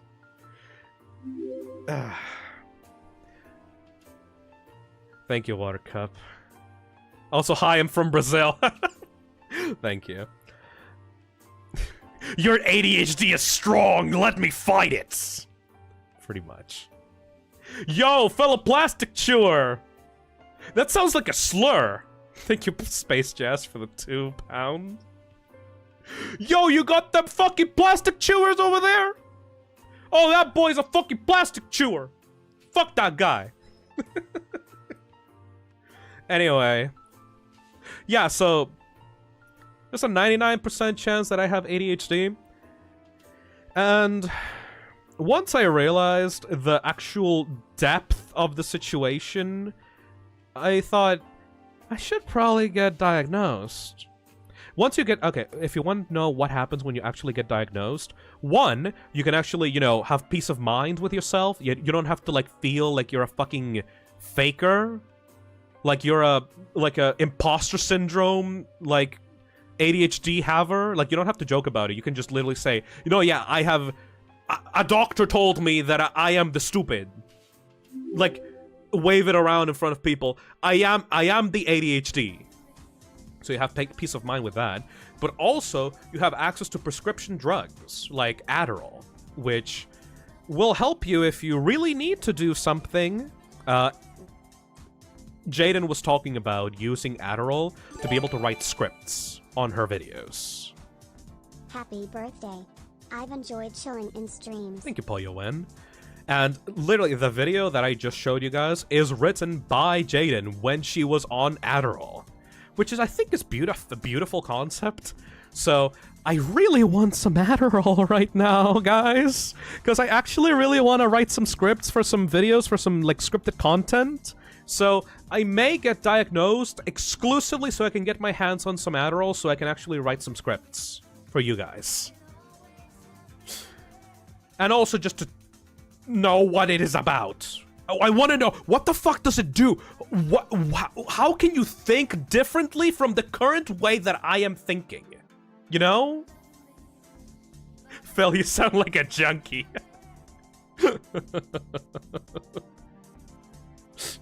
Hey guys, do you have some Adderall? No, but it's important though. Because there's a very specific point in Jaden's video that she talked about taking Adderall,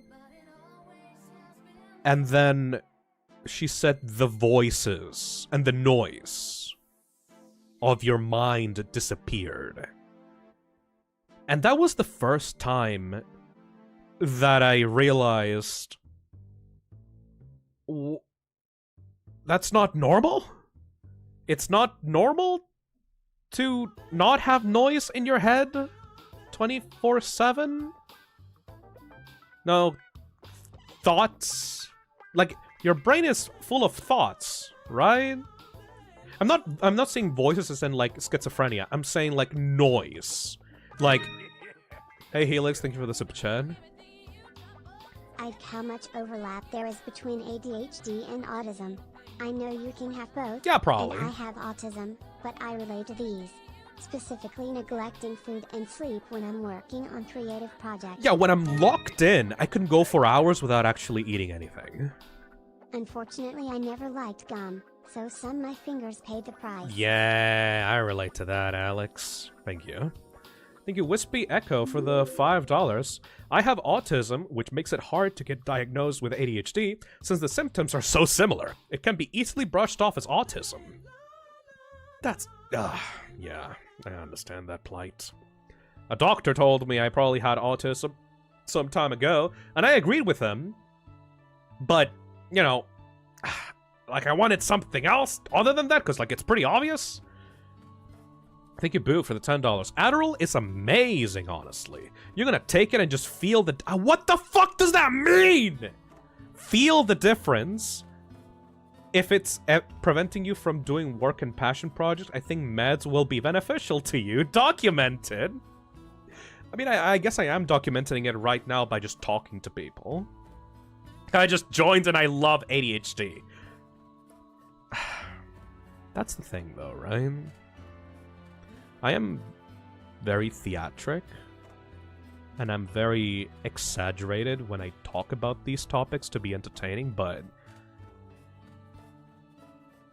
I don't know how else I would be except like this. And that's kind of scary? I don't know. A lot of people say that it's like, you know, different. It's like, oh, Phil, you're gonna feel so much better, or you're gonna feel like your head is so clear and empty, and I'm like, I've always thought this way, so what does that mean? Adderall is amazing, honestly. You're gonna take it and just feel the difference. If it's preventing you from doing work and passion projects, I think meds will be beneficial to you. Documented XD. Well, thankfully, even though I struggle with a lot of things, I still feel content with myself, if you know what I mean. I don't think I would want to be someone else. I don't think that I would need medication constantly. It is kind of a scary thought that I would need something like that for the rest of my life. Organizing a messy desktop. I suppose so. I don't know.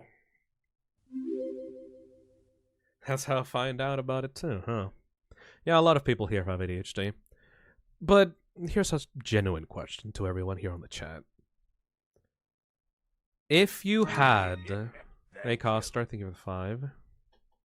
Adderall helps you focus when you have to do something important. But, it can be addictive if you are not careful. If you had the option... Hey, Thespian, thank you for the $10. In my experience taking Adderall, you feel more clear and grounded in your own head. I did stop though cause it made me constantly dehydrated, so that's a possible side effect. Hey, Alyssa, thank you for the €5. My mom doesn't think I may have autism, but my dad and his GF think I probably do. Or at least, symptoms of something. Something. Since most of you here probably have ADHD or autism, welcome to the Talk to Cesspit, by the way. If you had a chance to take one pill and then whatever you consider ADHD or autism would just vanish, would you take it? Because, I don't know, it feels weird. I feel like my entire life has been defined by a lot of these things. Like my personality, the person that I am, is defined a lot by stuff like that, by these symptoms. The stuff that I got into I got into probably because of this. Obviously, I don't know if I have ADHD yet, but I have a lot of noise in my head. I have a lot of inattention. I have a need to be constantly stimulated, and those things shaped me into the person that I am right now. So would I really want to stop that and be something else, or just feel a different way that maybe will make me think other things? You know? Are you able to function? That's the key issue, isn't it, Meredith? Because some people, like ADHD, much like any other neurodivergent, like neurodivergence or syndrome or disorder, some people are suffering from these disorders much more than others, you know? Be careful if you get a diagnosis and prescription. It affects everyone differently. Like Adderall did nothing for me but helped my brother. Yeah. If you are someone that is suffering in your life because of these symptoms, I understand taking daily medication in order to have long-term effects that will help you to be the person that you want to be. But personally, I don't know how my life would be if I had to not be like this every day. If the noise stopped, it feels weird, you know? Because I've always lived like this. So not living like that is something too scary for me to actually fully commit to. But I do want to write some scripts. So I will do the thing that Jaden was doing and try to take some fast action Adderall to see the immediate effects. Because I feel like I can still function, like me personally, I can still function as a human being with these symptoms. Sometimes it's hard, sure. For me, it makes parts of my life harder, but it's also what makes me, me. Exactly. Fun time. Actually, pretty much exactly. There may be some times where it's hard, but if you are not struggling every single day, I don't think that you should consider these things. I don't think that you should consider yourself broken because of these things, you know? We joke about it. We joke about, haha, Phil, you're a broke boy and stuff like that, but if you're someone that is wondering if you're broken, or if you're bad, or if you're wrong for having ADHD or autism, as long as it's not personally negatively affecting you and your loved ones, I think it's fine. I think you're okay, and you should just continue being yourself. And if it does present issues, you can look into medication and treatment and see what the effects are. But if these conditions have affected you all your life and they have shaped you into the person that you are right now, that doesn't mean that you're a wrong person because of it. I think that it's okay. You're just another type of human that exists in this world that deserves the same amount of good, like, normal treatment as anyone else. Your brain functions differently from the normal people, but it's fine. As long as you find friends and people you can care about, and you can go through life and have fun and make good experiences, that's all you really need to do. You don't really need to conform to a standard, you know? The system in real life is broken. The system in real life benefits the people that are normal, that are supposed to be normal. So you will have a lot of struggles, but... I would not take that pill, yeah. But that's probably not how the pills work. Saying that it goes away is probably exaggerating a bit. The pills don't magically cure you, They just lessen the symptoms. Yeah, it was a metaphor. It wasn't an actual real pill, Helix. As someone diagnosed at age 7, I recommend speaking to a psychiatrist and experimenting with different meds. I tried Adderall and it made me sad. The right meds won't change you, but give more control. As long as the medication will allow you to gain control of your life and put you at ease without taking what is a core of yourself, I think that I'm willing to try them out. You know? But just because you have this, just because you have ADHD or you have autism or schizophrenia or whatever other mental condition, that doesn't mean that you are any less of a person.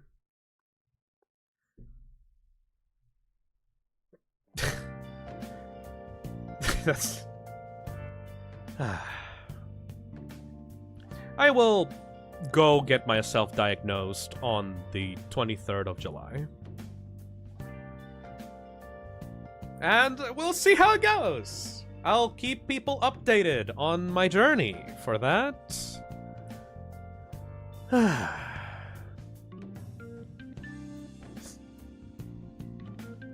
It's going to be fine. A bit scary, but it's gonna be fine, I think.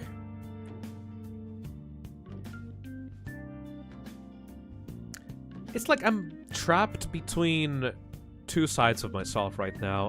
One side of myself is scared about what not me will be like.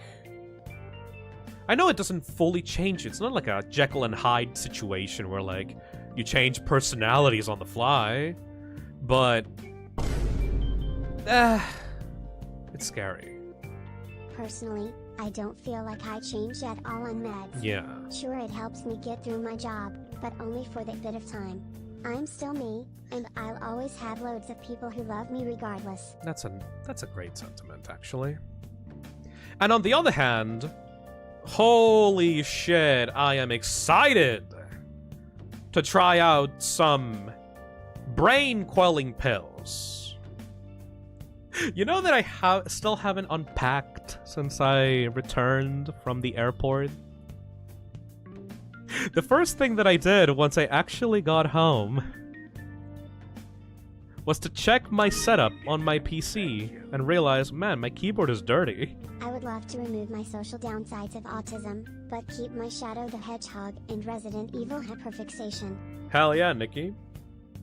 Like, the first thing that I did once I got settled down into my apartment back when I got back from the airport was to check my PC and realize, hey, my keyboard is very dirty and dusty.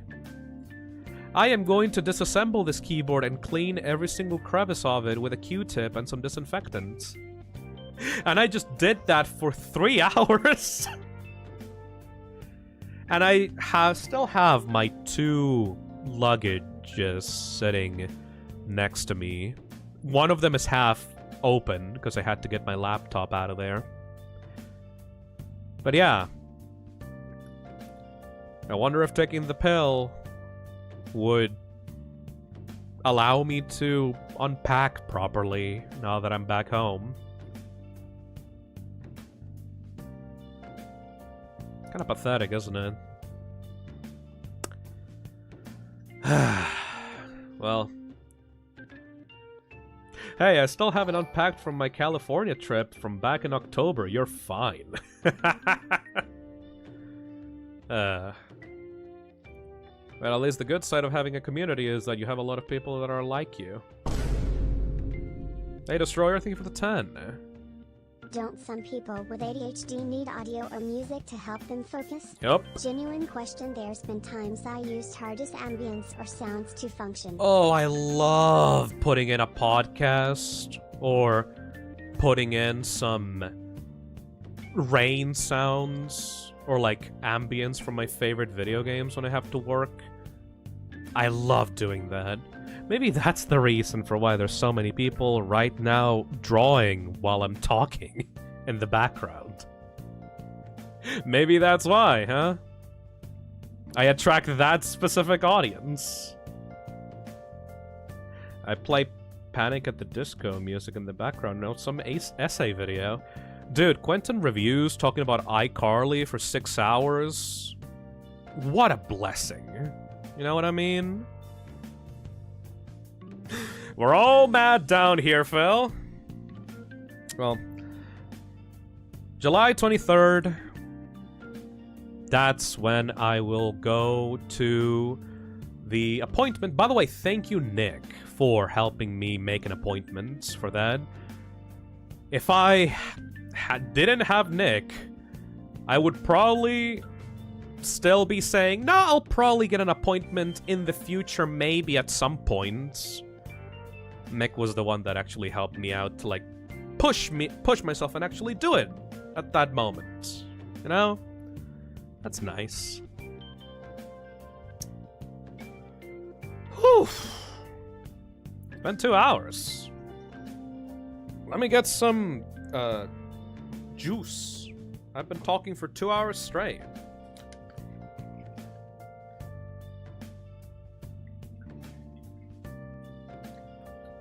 Pineapple juice is the best. Hold on.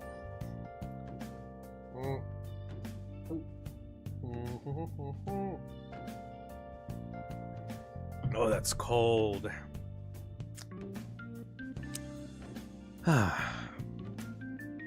All right. Topic over. What's next? What should we talk about next? Next.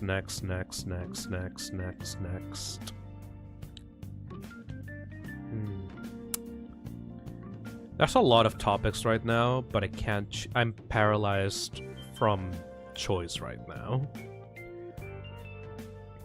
Merch store? Merch? Games? Hey, Pixie Boy, thank you for the $2. So how many topics did you go over? Well, right now, I talked about communities, I talked about airports, I talked about my ADHD diagnosis. There's still a lot to go through, though. Merch, please! Please, my autism needs merch! Fine! Fucking Christ. Okay. Whew. How do we voice this? Hold on. Yeah, that's the good music! So, first thing on the list. The makeshift hoodie. I told you all that the makeshift hoodie would arrive in June. As you may have noticed, that hasn't happened yet. D. Roosevelt's fireside chats. I am not going to give you a... Oh my god. Oh no! Well, this is kind of fucked up. So, I talked about it a lot before. I'm working with Makeshift to make a hoodie. I don't know if you know, but that's kind of weird, because Makeshift usually doesn't make hoodies. They make plushes. I listened to a brief analysis of Star Wars Episode 1 one day at work. It was a 12-hour-long video. I listened to all of it. I am so broken. Hell yeah, boo! I've actually been drawing a poster this entire stream, so I'm happy that I'm in that drawing while listening crowd. Good luck on your journey, Phil. Thank you, Takara. So, I was talking a lot about what kinds of merch to make with Makeshift. They're very happy with the performance of the 5 plush, by the way. You guys absolutely smashed their expectations for when we did the campaigns for the Jumbo 5 plush and the pins. Like, I am very happy to continue working with Makeshift, and we have some cool stuff in the future. We have some really cool stuff in the future. Like, I can't tell details right now, but like, a week ago, I literally signed off on, I think, one of the best pieces of merchandise that will ever exist for Fi. It's gonna be so fucking cool. I talked to Zach about it, And it's like, holy shit, dude. It's like, great. I love it. Anyway. But one of the few things that I wanted to do before was hoodies. Because I think wearing something, like having like a cool merch item that you can wear is pretty cool. You know what I mean? I think that Makeshift wants to branch out into different types of merchandise aside from plushies, which is why you have the pins, by the way. The enamel pins are super good quality. Like, they're excellent quality. The people that receive their, like, jumbo plushes and pins can attest to the quality of those products. But due to that... Hey, Fusion, thank you for the 14 months. I have my Phi plush sitting next to my PP plush. Oh yeah, PP. But due to that, it takes a long time for new products to be up to quality standards. I went to the I went to the Makeshift website to check how many hoodies have been produced for Makeshift. And can you tell that I was supposed to have the hoodie out already? Can you tell that the hoodie was supposed to be out by now? I have no idea who 2.5 Studios is. But that's...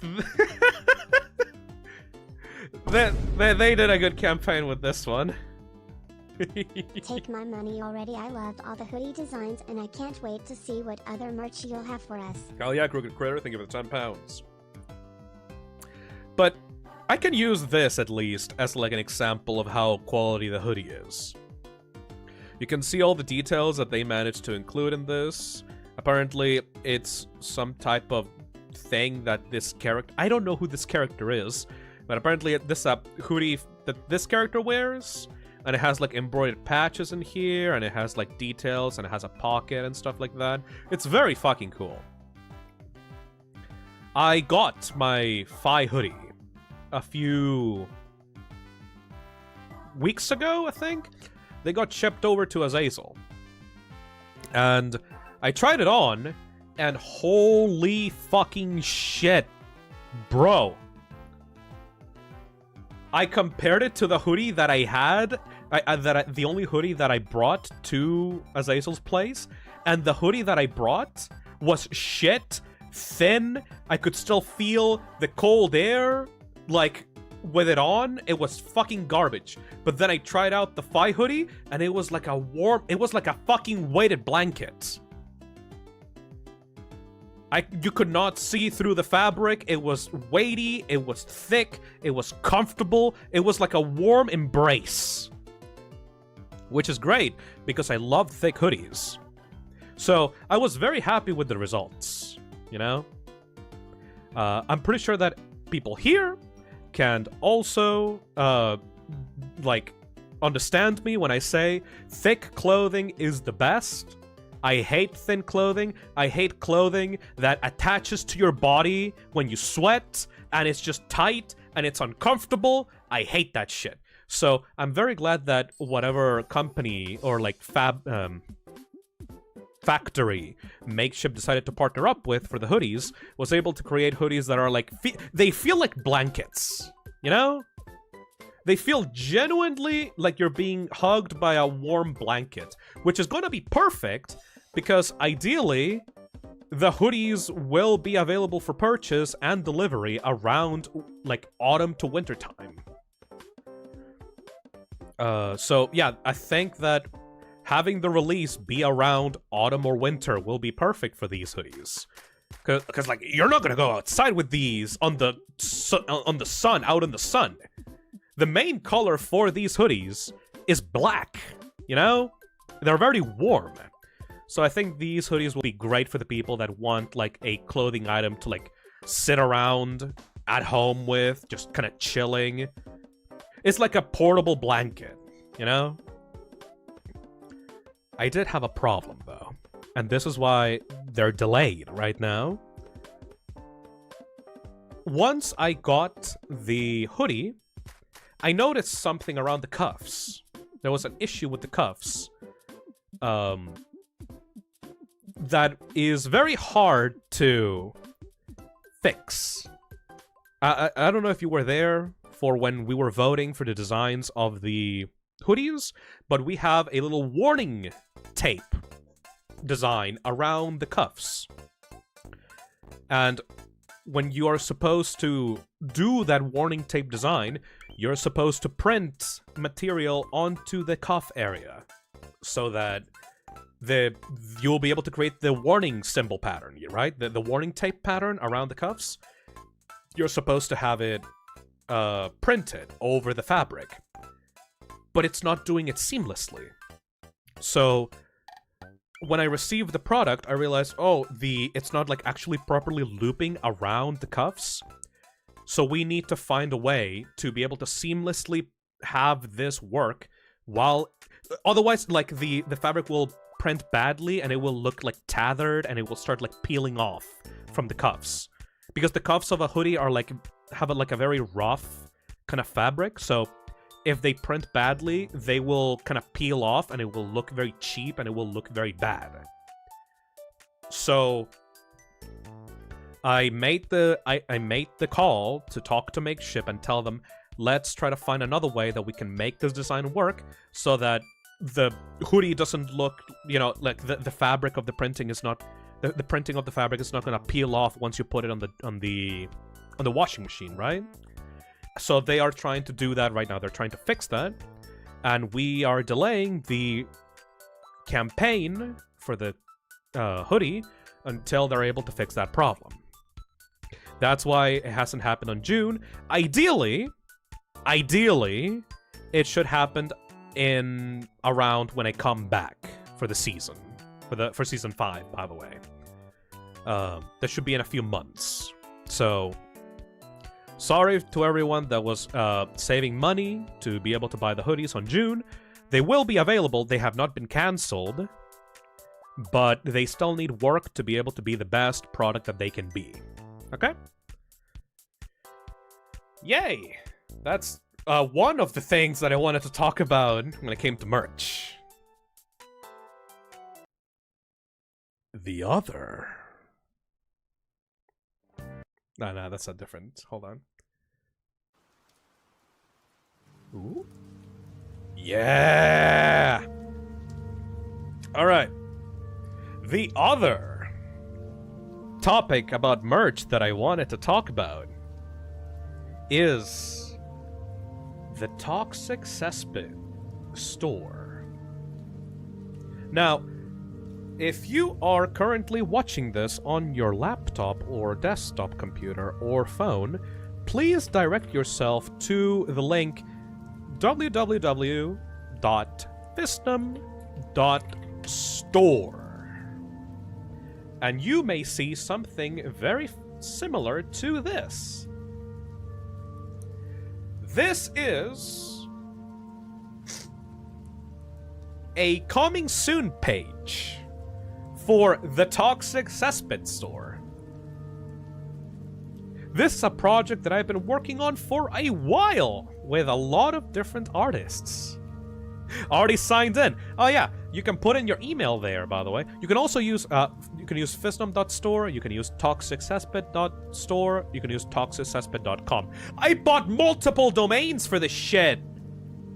I spent hundreds of dollars on domain names for this. I am so happy with the work that people have been doing for this. We're going to have a launch for the Toxic Cesspit store next week. It is going to be... Maybe I can just set on the time right now. Hold on. Saturday 13th? Next week? Yeah, you know what? Fuck it. Let's just go next week. I could literally just do this right now.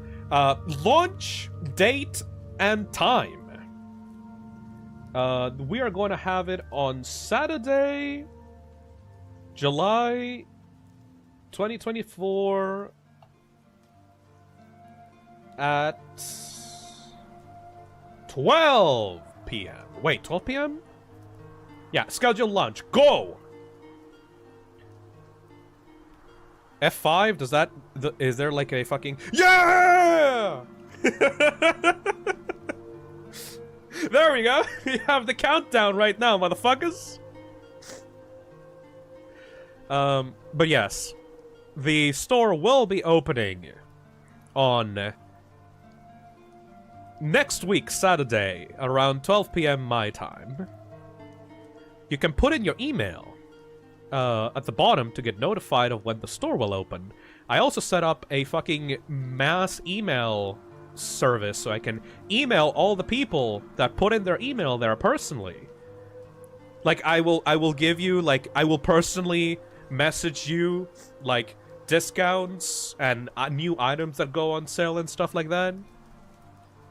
So yeah, we will be opening an actual permanent store away from Makeshift. I mean, I still have excellent, like, relationship with Makeshift. I'm not moving on and saying like, oh, I will never have a Makeshift product again. I have several Makeshift products ready with Makeshift. So don't worry, those are not going away anytime soon. But I did set up an actual permanent store where you can buy smaller items.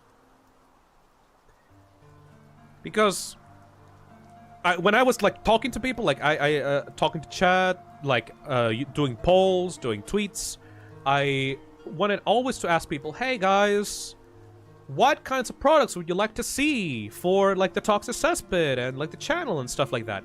And people always like wanted very small stuff. Like they didn't want mind-blowing stuff. Like Hoodie was one of the things that they wanted. But aside from new plushies, they wanted like stickers and pins and posters, stuff that would be very fucking stupid to have a single campaign and then that's it, you know? One of the quirks with Makeshift is that once a product has been funded within those 30 days, you can't get it back ever again. You can't, like, produce more. If you lost your shot, you can't get it ever again. So I wanted to have a permanent store where, like, people can just buy things whenever they wanted. Maybe add smaller products, more cheaper products to support the Toxic Cesspit. Stickers! I need stickers so bad for my pewter. Okay, Void Sniper, you're gonna be very happy then, because in the current line, like, I'm working with a lot of artists right now for multiple types of products. Some of them are gonna come in the future, not all of them are gonna be ready for the opening of the store. But for you guys, for the opening, I have a poster available, I have stickers, and I have pins, if you want to buy those. I won't show all of them, but I do have one very specific thing that I want to, show off, because I am extremely proud of it, I'm extremely happy with it, and I can't wait to show people. This is a poster that I've been working on with Azazel for pretty much the entire stay of me being there with her and, like, in her place. This poster is the first one in a series of real-ass posters that will be available on the store. You can buy them as just the poster itself, which is like you can buy them in many sizes. Or you can buy the framed version, which is literally just a poster with the frame. That is like a lot more costly, but in case you don't know how to buy a frame and put it on there, if you just want the full-ass thing ready to go, shipped it out to you, you can buy the more expensive framed version on the store. This thing is so fucking high quality. I love the detail. You can't, obviously, like, I have to lower the detail because, like, I don't want people to just rip the poster and put it up, like, on Etsy or something like that. So obviously, like, the quality, I cannot show the full quality of the poster, but I have sent it to friends. I've sent it to multiple people, some of which are in the chat right now, and they fucking love it. I've sent all the products that are in the Toxic Cesspit store have been sent out to people in the Toxic Cesspit to make sure that the quality is as high as it can be. We got this is a very like, I'm so happy with this poster because this is a remake of one of Azazel's first pieces of fan art when she first got into the community. And not only that, but it contains all the major co-hosts of the channel. You have Kako, you have Ellie, you have Nick, you have Sack, you have fucking you have Azorb on the bottom right. Hey, Fusion Harbor. Here, just take my money. You have to be on the store for that. I can't send you the product right now. Harbor, thank you for the 20. Oh my god, I remember Azazel showed a tiny little teaser in a VC for this one. Yeah! Anyway. Also... Sorry, my throat is dying right now. Very important thing. I hate when creators, I'm just gonna say creators, I'm not sure if for people here in the VTuber community, you may understand what I'm talking about right now, but I'm just gonna keep it general. I hate when creators abuse or don't appreciate the artists in their community. I hate when someone, I don't know, commissions a $10 piece of art, and then they massively profit off of it for thousands of dollars without the original artist getting a cent. You know?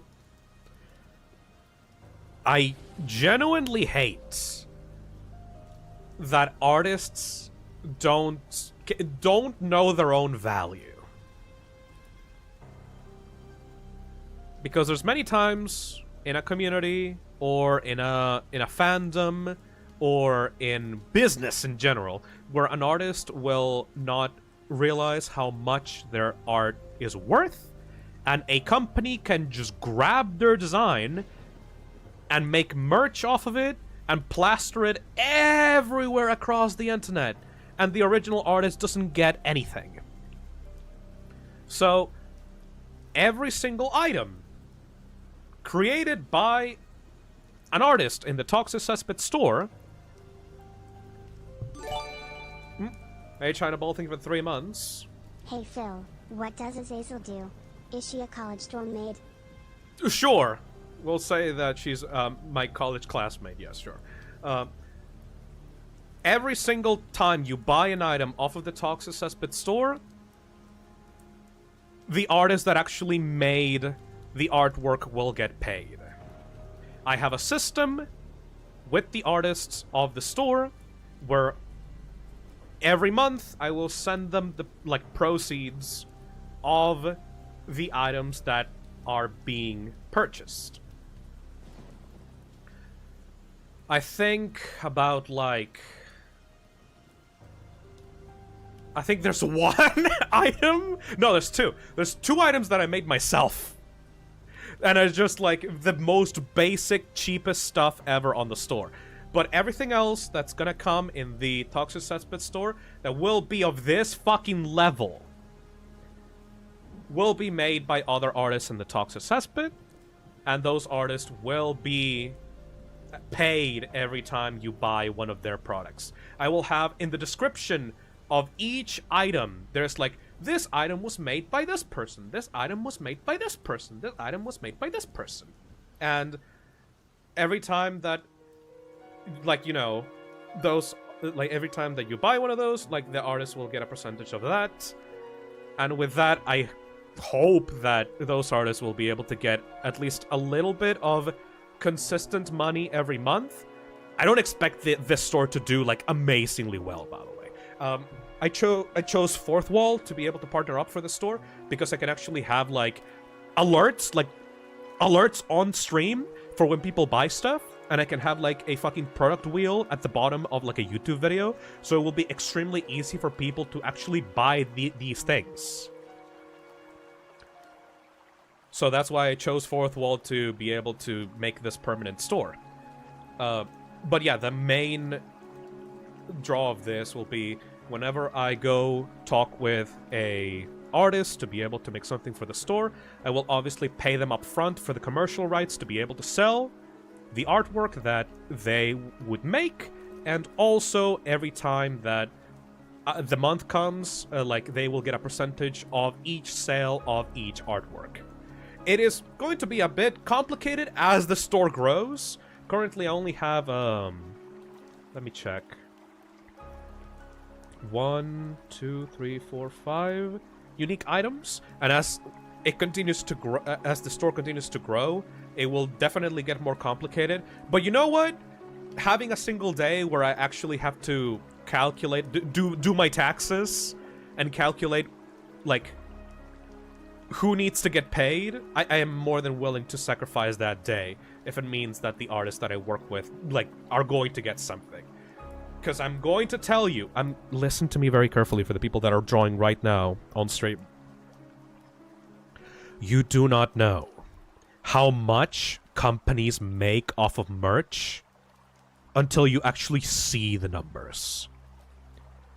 The richest men in our times right now are becoming millionaires and billionaires from selling cheap shit in stores. So many plushie deals, so many deals like with posters and candy bars and stuff like that. Like, this is a fortune. It's a money-making business. There's so many documentaries, like, what was that fucking documentary of the guy that managed to get fucking billionaire-ass rich from marketing McDonald's? I forgot the name of that movie, but it's fucking disgusting how businessmen can get like so rich off of doing so little work. So you as an artist need to realize that you're worth more than a simple one-time commission. If you're getting commissioned for art, for Twitter and stuff like that, if it's a personal commission, yeah, that's fine. You can adjust yourself however you want. But if you're going to work for a company, if you're going to work for a large streamer, please, please, please don't price yourself down into dirt. Because you're gonna it's gonna come a time where you're gonna see a contract in front of you, and you're gonna think that the money that you're being given is a lot of money, only for you to be struggling to be able to support yourself less than a year later. You need to realize that your art matters more than just a couple of, I don't know, $50 or $60. Raise your prices. You know? Always ask for a percentage. Always. It doesn't matter if you think that it's big money. When you talk to a businessman, that businessman is not thinking in hundreds of dollars or thousands of dollars. They're thinking in millions of dollars. And don't have the situation where someone will throw a couple of pieces of bread on the floor and expect you to just gobble them up. You know? Treat yourself better. Actually, this is for later. Anyway, that is the Toxic Cesspit store. Hey, Angry Destroyer, thank you for the $2. All artists deserve respect and should be paid. You know that bit from Wander Over Yonder? Where, like, Lord Hater is, like, looking at a fucking cinema? Thank you, Uncle Phil. Definitely buying everything. Thank you, Purple Max. You know that bit in, like, Wander Over Yonder where Hater is, like, wants to try animation and wants to fix a scene in an animated movie, and he takes out a fucking animator pen and tablet and desperately tries to animate the ending of the thing to be, like, different, to be what he wants, and he goes like, "Oh, this is so difficult!" Thank you. Hey, Fusion Harbor, thank you for the $5. Know the value of your art. Ah, why is this so difficult? People who do this for a living should earn more money and respect. It's like, yeah, hater. People who do this for a living deserve more credit and respect. Absolutely. It's absolutely incredible that the people that have built our childhoods and have made some of the best shows of all time in the industry are getting laid off because their parent companies are in massive debt. And the first thing that they do to offset costs, instead of, you know, slashing the fucking massive bonuses that the higher-ups get, the first thing that they do is instead fire the people that are making those shows in the first place. It's so fucking stupid. Because then later, you're not gonna have anyone else to make your fucking successful show that you need to be able to get money so that you can actually function as a business. And then you're gonna go bankrupt, and then you're gonna have to sell your fucking company to some other bullshit.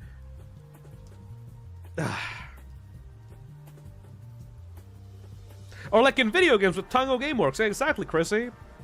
It's so bullshit. Because rich businessmen only care about their own bottom dollar, and they will slash and cut and freak and fucking destroy all the hard-working people below them, just so that they don't have to give up $1 million out of the billions that they get annually.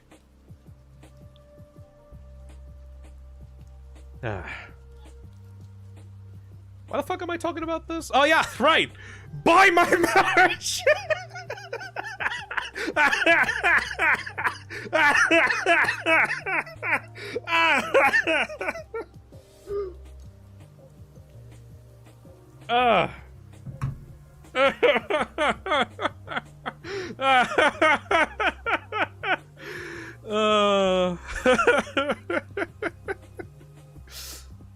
Anyway. Put in your fucking email to get notified of when the store opens. If you want to.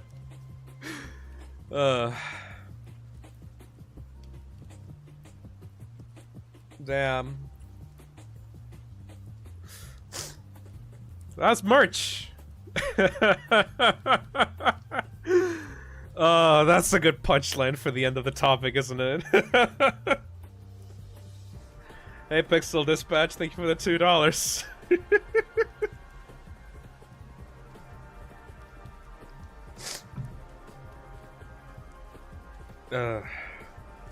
Anyway. What else do we need to cover?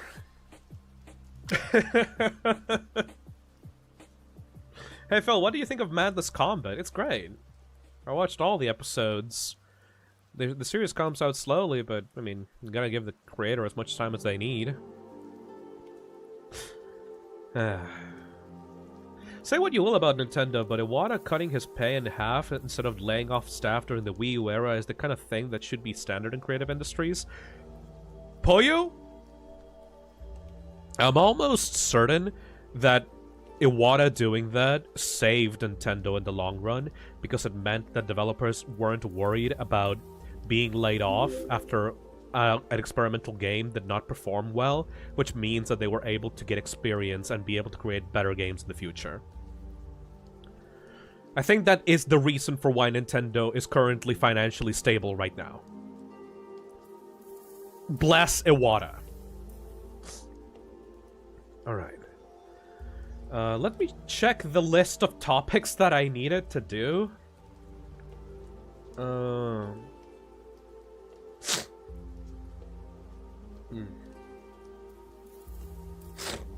Sorry, I'm a bit congested right now. Hold on. I blew my nose. Let me get some. I need some pineapple juice.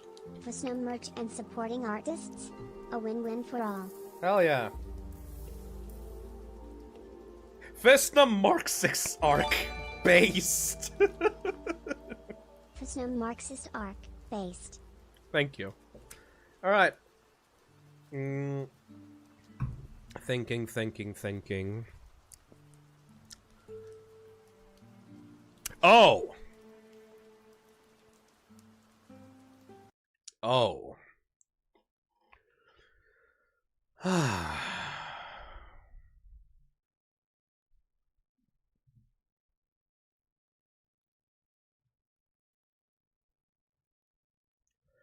Hold on a second.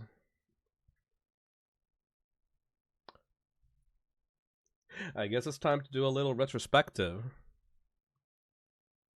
Yeah, I think this is time for the main meat of this stream.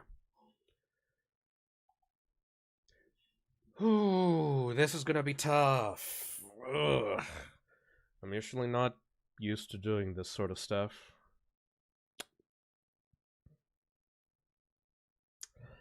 Hey guys.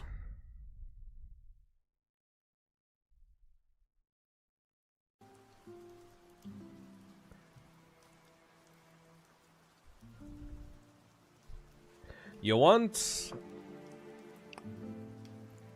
a little look back into the past?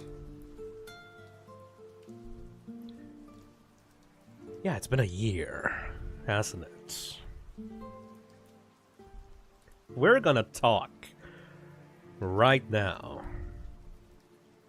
about Season 4. And we are going to talk about what Season 4 really was. Because, you know, I started the season after some stuff happened about a year ago. And I think it's time to stop what we've been doing and talk about the past.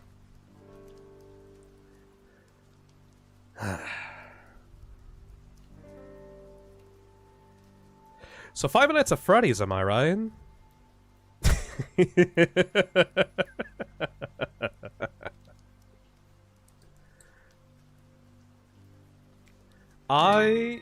Hey Angry, thank you for the one gifted. I have a lot of thoughts in my head right now.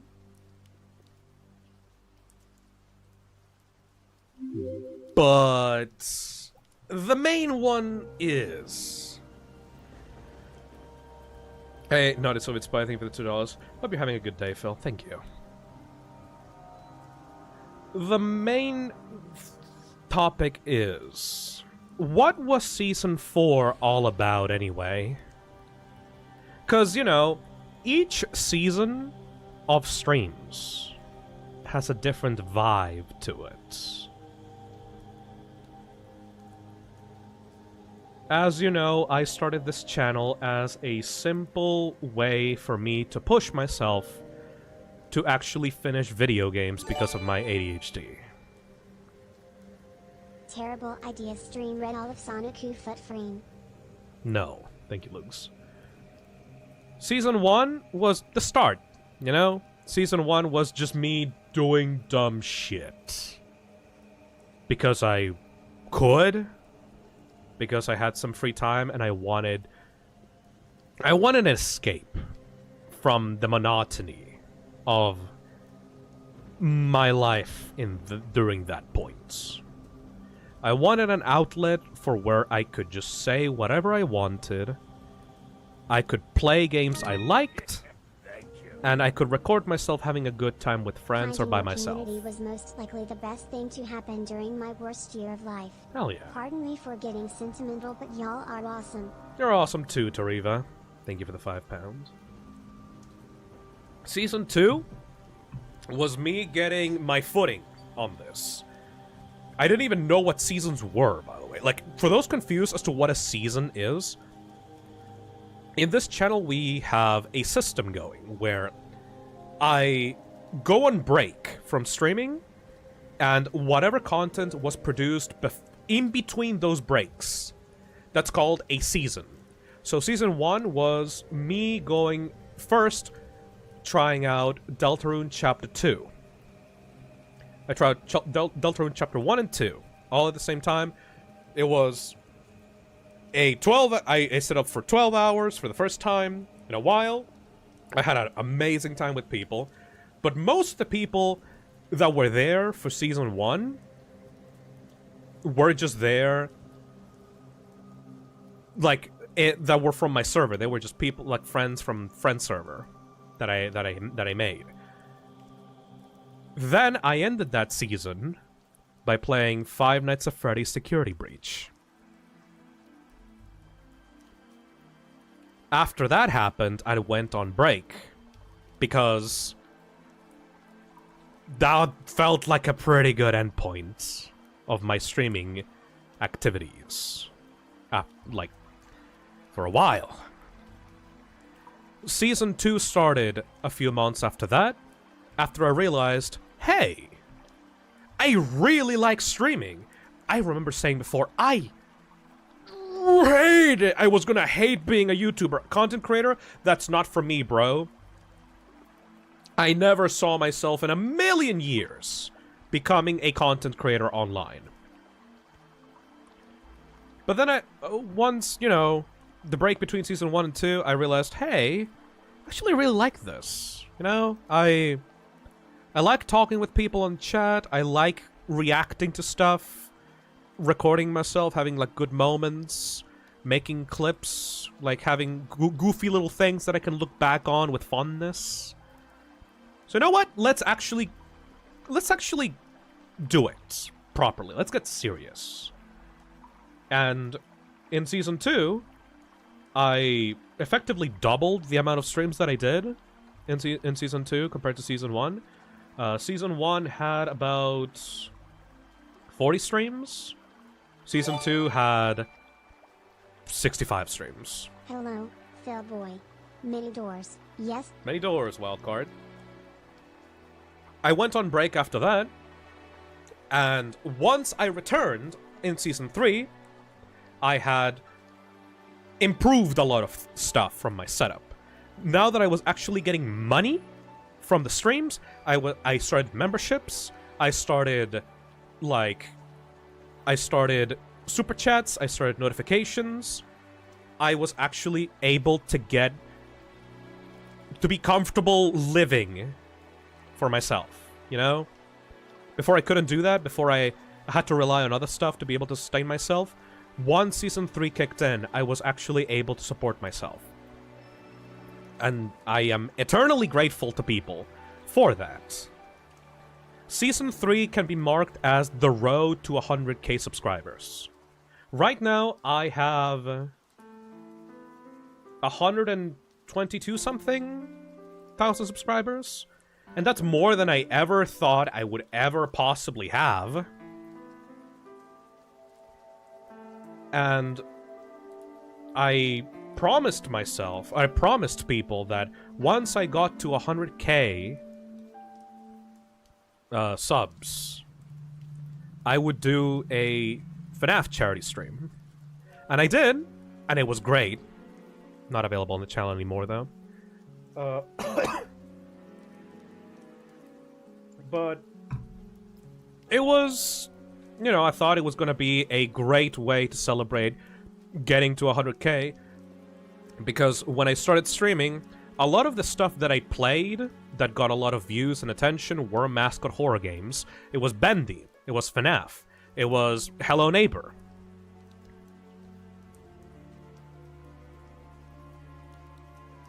And then Season 3 ended. And I had to step back from FNAF in a major way. I kind of find it funny that I'm tiptoeing around this, because I have a feeling that 80% of people know what I'm talking about. And the other 20 don't. But here's the thing. I'm surprised that there are so many more people that do not know. I get a lot of comments in YouTube videos genuinely asking, "Hey Phil, you've been playing a lot of mascot horror games on your channel. Have you ever tried out Five Nights at Freddy's? I think you would really like it." And those are genuine comments, because my channel grew past the point after I took down all my FNAF streams down. New people were coming in to the channel telling me that I should try out FNAF because, like, I'm just a regular guy they found from their YouTube recommendations. I'm just a guy that they found on YouTube Shorts, or they found on talking about Hello Neighbor, or they found out through Oh Yeah, or through SAC, or through the Friday Night Funkin' videos, or through the Pizza Tower stuff, or through the Resident Evil stuff. And I realized something after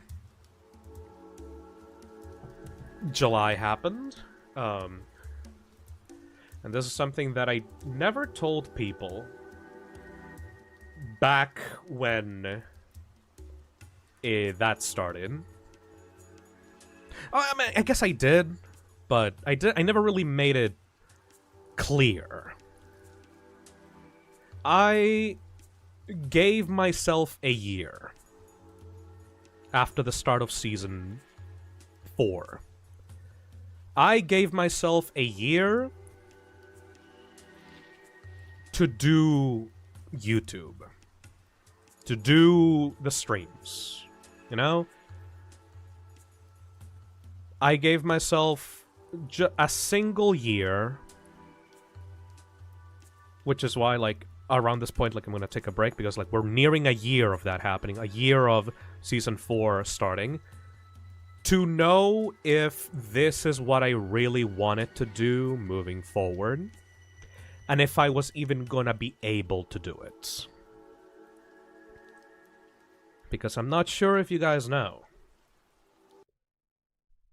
but there's always that little worry in the back of your mind that you are not really worth anything except what certain people want out of you. There's always that worry in the back of your mind that you will never be anything more than just the one thing that people want, and once they get that thing, they will just discard you and forget about you and not even care because, you know, I got what I want out of you anyway. I don't care about you. Fuck off. That's fine, you know, because that happens a lot for YouTube channels. Happens with TF2, for example. A lot of people get famous off of TF2 content. And then they don't want to play TF2 anymore. Team Fortress 2, by the way. Team Fortress 2. They get tired of TF2. And they stop making videos about TF2. They make content about something else. And they don't get anything. They become trapped in that bubble. And that's not even TF2. There's a lot of content creators that make videos about mascot horror or FNAF. And they feel trapped in that bubble because they can't go paycheck to paycheck without playing the newest Oogie Boobies in Wooby Land or whatever. They can't do anything else other than that. And I always had this worry in the back of my mind that maybe people are not here in the Toxic Cesspit for me, for, you know, my personality or whatever, you know? I was worried that it was just gonna be like, oh yeah, you know, this guy that did FNAF, oh, he's not doing FNAF anymore? Oh, fuck him, I don't give a shit, you know? And... I'd be fine going paycheck to paycheck playing to who? Because you care about that, though, Kako. That's the thing. You care about that. But what happens when the thing that you cared about is just gone?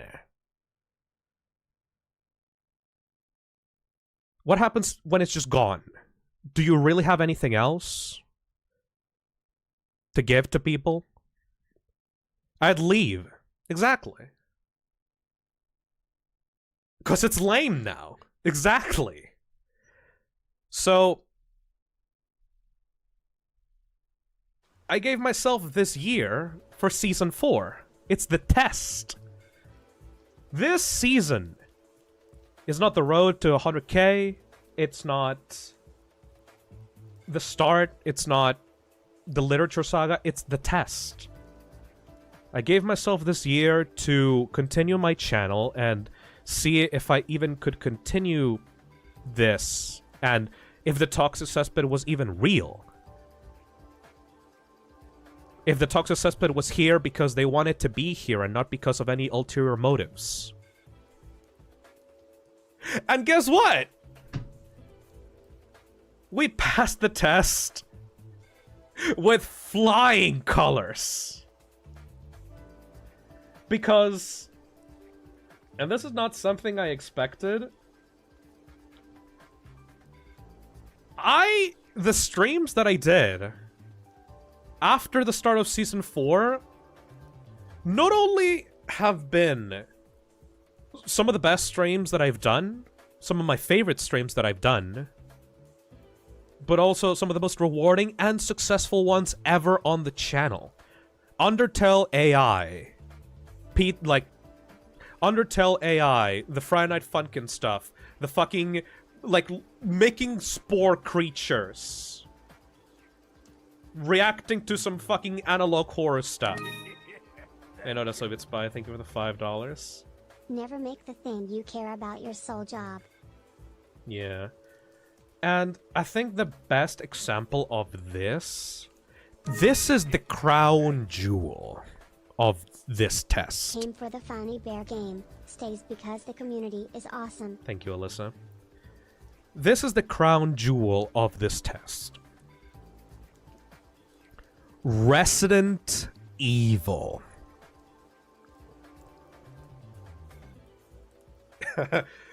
I don't know if you know. I don't know if you know. But I really like Resident Evil. I really love survival horror. Hey, Purple Mask, thank you for the $5. I haven't been here since the start, but I saw build yourself back up, and I'm glad to see that. I think I might cry. Thank you. I really love survival horror. I really love Resident Evil. 23 months. I've been down here for 23 months. Thank you, Melon Slice. Resident Evil is my favorite series because it was a thing that I grew up with since I was a child. I played the first 2 games in the PS1 when I barely knew English, and I was able to get through them by sheer force of determination. Resident Evil is near and dear to my heart in a way that a fucking bear game could never hope to achieve. But when I first played my survival horror games, when I first played Resident Evil, nobody gave a shit. You know? Nobody gave a shit. Everyone here was like, oh, what's this fucking game that Phil's playing? Oh, Resident Evil? Oh, isn't that like that mainstream thing that Capcom makes? Oh, whatever. I guess I'll watch him do it. Oh, what's that? Resident Evil 4 is like your favorite game of all time? Yeah, whatever. I guess I'll watch Phil do it. I wonder when he's gonna play Five Nights at Freddy's next. But then I continued playing those games. I played the originals, I played Resident Evil 1, I played Resident Evil 4, I've played Resident Evil 4 with randomizer, I played Resident Evil 4 Remake, literally my favorite game of all time, and I had a blast with you all doing that. I played Resident Evil 5 with Nick, and that was great, and a grueling fucking stream, but it was so fucking fun. I talked about Resident Evil lore with Postra and Nick, and like, all of those streams, the Signalis stream, the fucking, like, all the little survival horror things that I talk about on the channel built up interest in that series.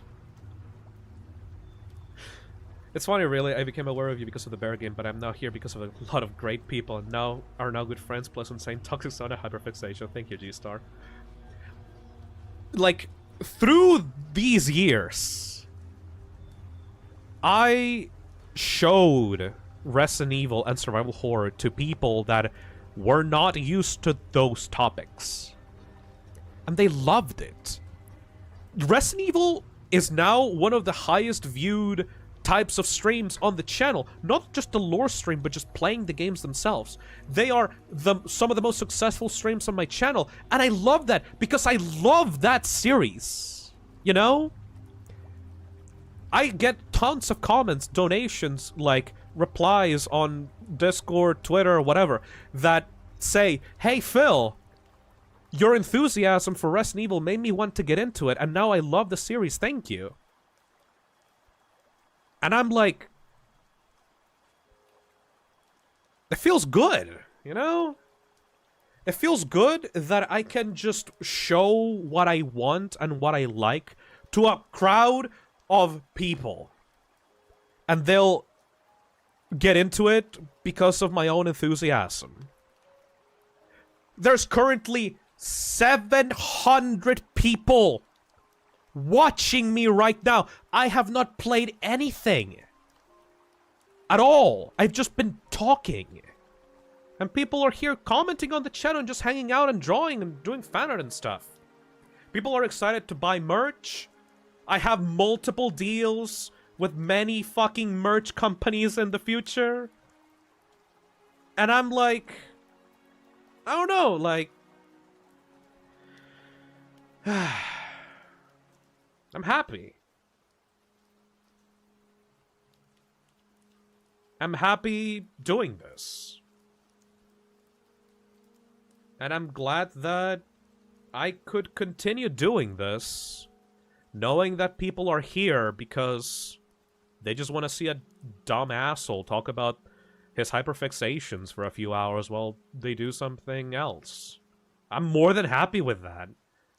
I don't need to be everyone's center of attention or center of the world. I don't want to be an idol and go to concerts or, like, show my face and become, like, a parasocial blah, blah, blah, blah, blah, blah. I'm just happy being here, being with people, talking, having a nice time. Thank you. So I'm gonna continue doing that. Man Phil, I love your content, and your streams this year has really kept me up to keep doing what I love. Thank you, Phil. Thank you, Cold Cola. I'm happy. And if I hadn't passed this test, if we hadn't passed this test that you guys didn't even know existed, I probably would have ended streams at this point. This is the point here where I probably would have just moved on, I guess. Fun fact, I have a job interview next week. Because, you know, I'm a software engineer, and I want to work in software engineering. And if things had gone differently on this channel, I would have probably just gotten a job and moved on with my life, and this channel that would have been it for this channel. I have a job interview right now that I have to do, and like I'm gonna do it, and I'm gonna see how that works. Like this, like I'm going on break right now for a lot of reasons, but that's one of them.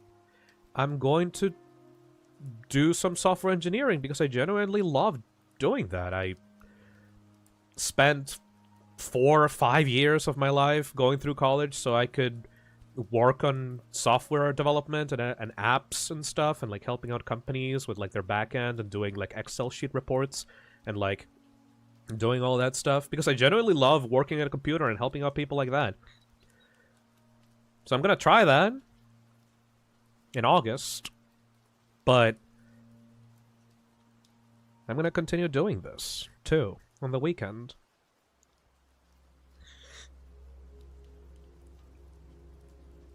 I can sustain myself just from this. I can be happy just playing video games and having fun with you guys. And I don't need to worry about going paycheck to paycheck every month. And I feel like I'm very lucky saying that. And I want to give back because of it.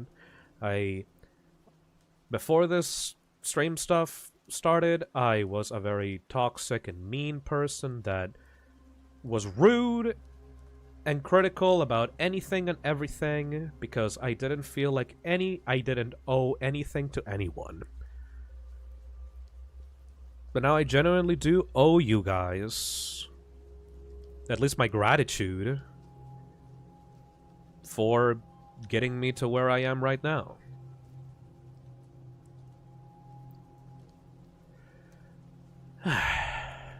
Yeah. Season 4 is the test.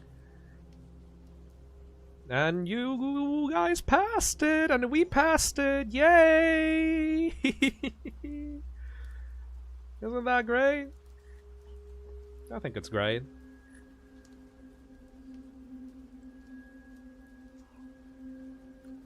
I passed arriba de un 4.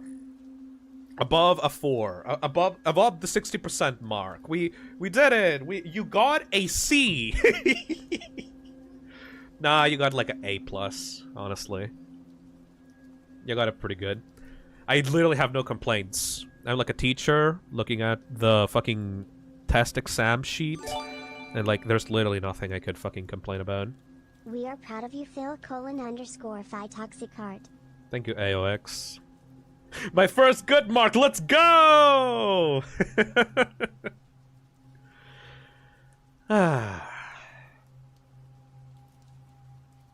Well, that was good to get off my chest, I guess.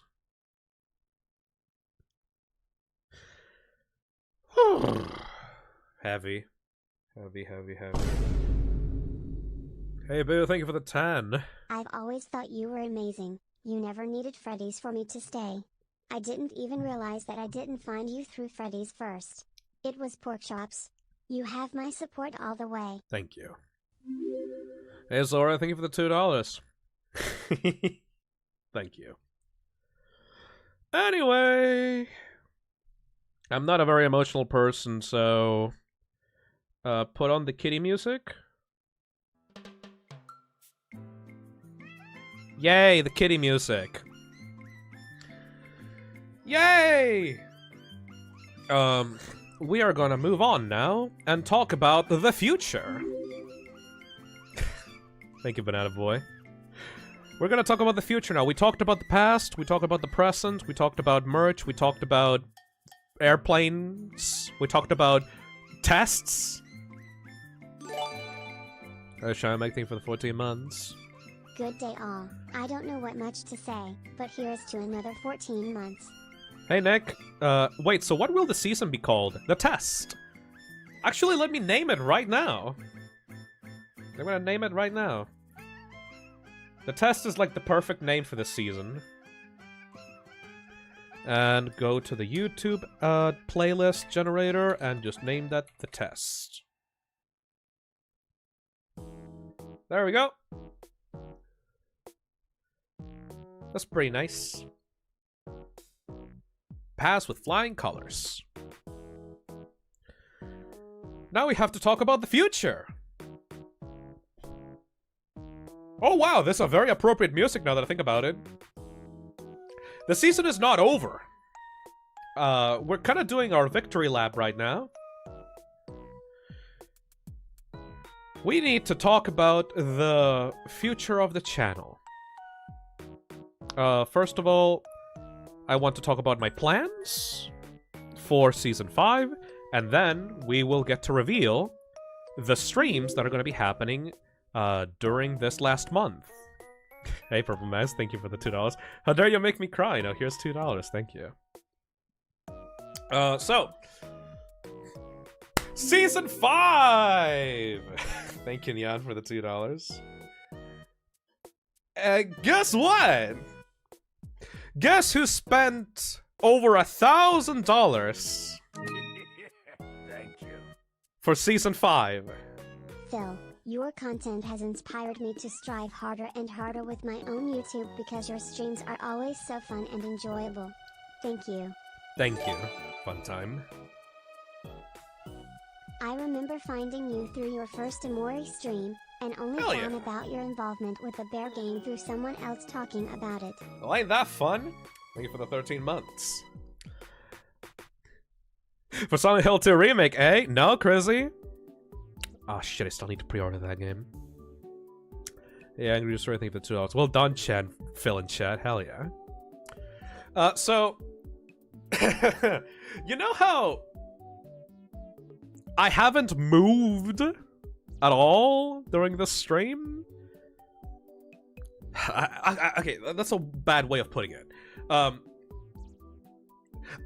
What am I, Chad? Hey, what am I? I'm not a webcam streamer, right? I am not a...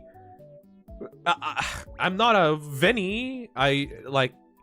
What character do I have on the bottom right of the screen? I'm a PNG... Yeah, exactly, a PNG tuber. I am a person that uses their fucking OC as a way to characterize themselves when they're on stream. But...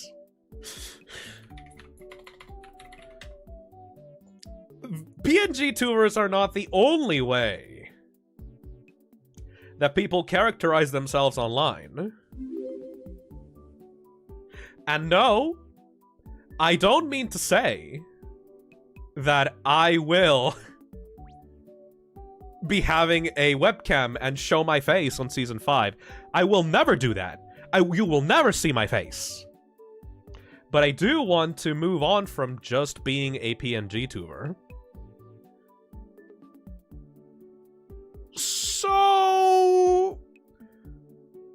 I might have spent a few $100,000 something dollars on a Vtuber model. Maybe multiple ones. You scared me, Phil. I thought this was it. No, this is just a start, buddy. And now, obviously, I know that my audience are not fucking weebs. You're all nerds, by the way. You're all fucking nerds for a different reason, but, like, most of you are not like, oh my god, my anime girl kind of weeb, you know? So do not worry. In Season 5, you are not gonna see me as an anime girl. I will not just become a big titty, green, glowing woman. Hey, look at me. I'm like from your favorite shoujo anime type of thing. No.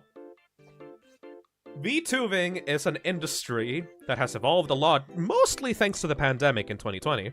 A lot of people that are introverted have found a way to be a little bit more social through what's called an animated avatar or a virtual YouTuber, aka a VTuber. It started being popular because of weebs, because of Japan, Hololive, Nijisanji, VShoujo, stuff like that. But there's a lot of indie VTubers out there that do not hold themselves to the anime aesthetic. For the longest time, I thought that it was impossible for Phi to properly transition into a animated form. I always thought, you know, it's like, this kind of like a fucking Western Cartoon Network kind of thing. It's not really possible to turn into a VTuber model without it looking very fucking weird. Like, quite! Oh my god, silly creature! Exactly! Quite has a VTuber model. Woolly Versus has a VTuber model. I know a lot of content creators out there that have dipped their toes into the VTuber sphere. And of course, I have people like Nick, I have people like Azazel, I have a ton of people that are into the VTubing community. So I thought, you know what? Might as well. Let's scrounge around for some artists that I believe will be able to make a faithful Phi VTuber model for a future season. I have found what I believe to be the best choices for the job, and it is currently being made. Right now, I have gotten some work-in-progress pictures, and they look awesome! Probably cute, like, you know, probably, you know, on the cuter side. You're not gonna get, like, a fucking, super cool anime boy. You're gonna get a, you know, a cute little Phi, a cute little gremlin. And I am gonna try my best to make it work. Season 5 is going to be the VTuber! The Vtuber arc! Because obviously, I still want to keep my PNG models. Don't worry, Azazel's is not gonna go away. Sora Studios' model is not gonna go away. Asher's model is not gonna go away. I dislike when VTubers move on to newer versions of their models and never use the old ones, because that's like thousands of dollars that they paid for something that would only appear for like a year or two. Will we still see the PNGs? I'll miss them. Absolutely, Space Jazz. Because, and this is very important. This is very important, people. I'm a lazy asshole. And PNG tubing and VTubing are very different things. I had to research how to do a proper VTuber model. And turns out, if you don't have correct facial tracking, if you don't have correct, like, lighting on your room, if you don't have the good parameters set up, and if you don't perform very well, then you're not gonna be really successful. Your tracking is gonna be shit. Actually, hold on.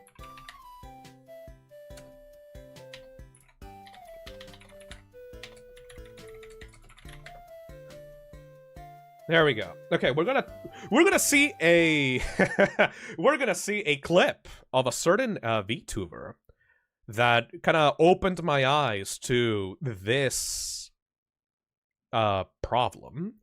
The game, no other this is Shy Lily. For those that do not know, Shy Lily is a big titty orca GF VTuber, anime VTuber.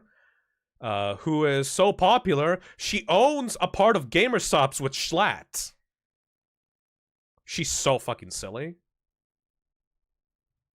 Tuber conveys facial expressions like Lily. Go on, look at the others. It'll drive you crazy, lol. As much as I want to honor Twin and her beautiful work, because she deserves all of the praise in the world, every time people talk about my model in a very nice light, they compare it to others, and I don't think I like that very much. It takes away from the work other people have put into their models. Other riggers and artists are amazing as well, and if someone doesn't track as well as I do, I want to guarantee you that 8 out of 10 times, no matter how big or small the person is that rigged and drew the art for the rig, the person using the model is at fault, because all they do is they sit like this in front of the screen with no emotions. I changed nothing, clearly. Literally just the way you use your model. It changes so much about the model. I don't like when other people get discredited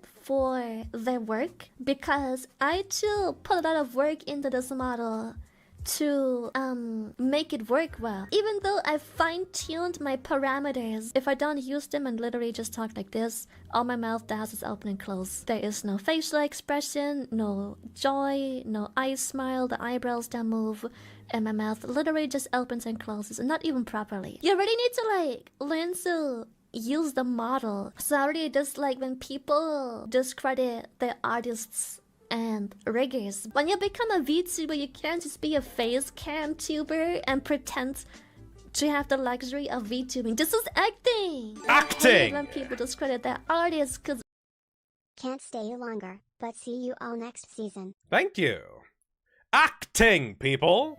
You have to act. You have to move your fucking face in a cartoony manner so that the character on screen is able to more easily path out the movements of your fucking face. So here's the thing. I'm a lazy asshole, right? But I still want to try out VTubing. And I will never know how truly hard it is to do that without trying it out on my own and doing a thing with a model and seeing how it works for a full stream. So, if you're worried that the PNGs will go away, don't. Because I will probably have a moment where I'm too fucking lazy to act. I'm too tired and I want to do, I don't know, a 12-hour stream where I play a video game and I have to focus a lot. I will not be able to do that acting to do a good VTubing job. So, in the moments that I just simply don't want to do that, I will return back to the PNG tuber models that I always have. I will have the ones available here in Season 4. I will have Ashrus's model. I will have Sora Studios' model. I will have Azazel's model.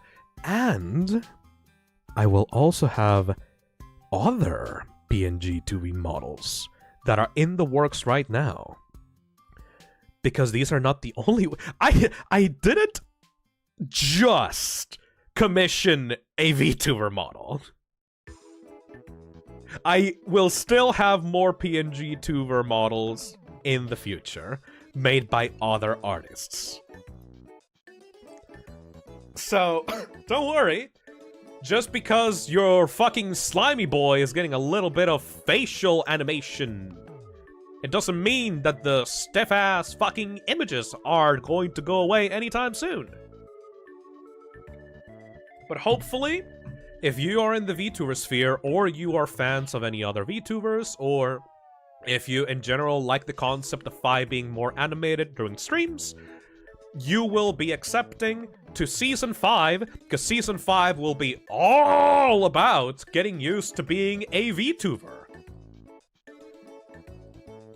I remember when I was younger, around 2020 or 2021, and talking to a few female colleagues and asking, hey, you got a pretty cute voice, would you ever want to try to do a VTubing thing?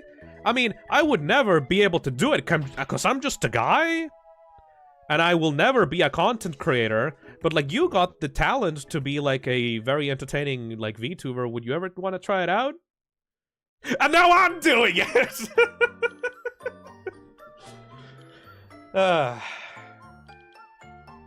So, you know, that's great. Oh man, I will never be a content creator. I will never be a streamer. I will never be a VTuber. I will never be an anime girl. Fuck my life.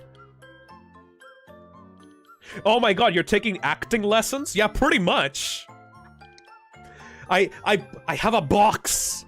I'm not fucking with you. Today, a box arrived on my doorstep, filled with lights and webcams and all that shit, and I'm gonna go into VTuber Studio and I'm gonna start acting like an anime girl.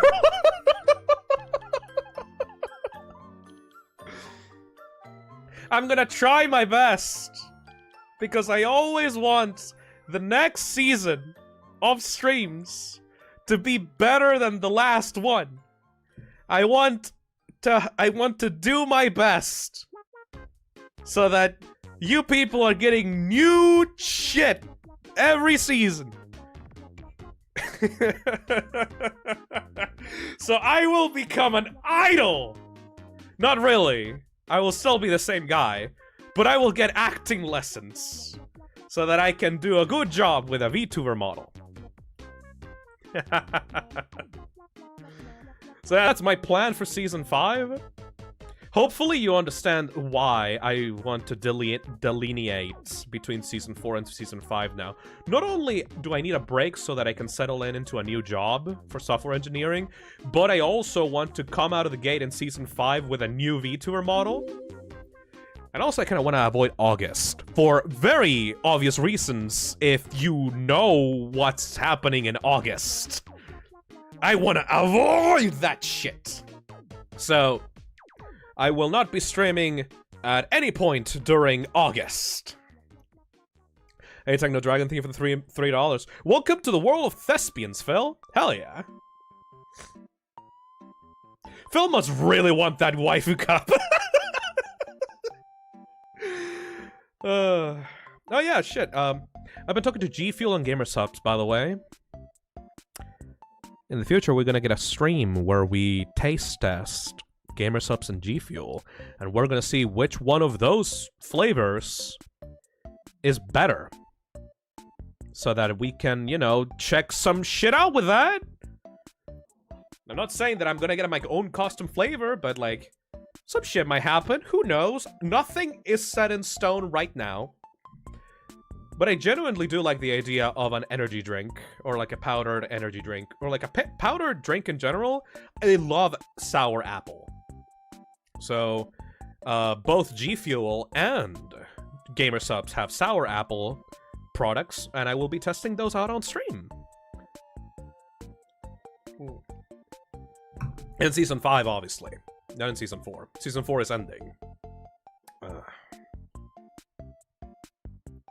Where's my Hatsune Miku GFuel Gamer Cup, Phil?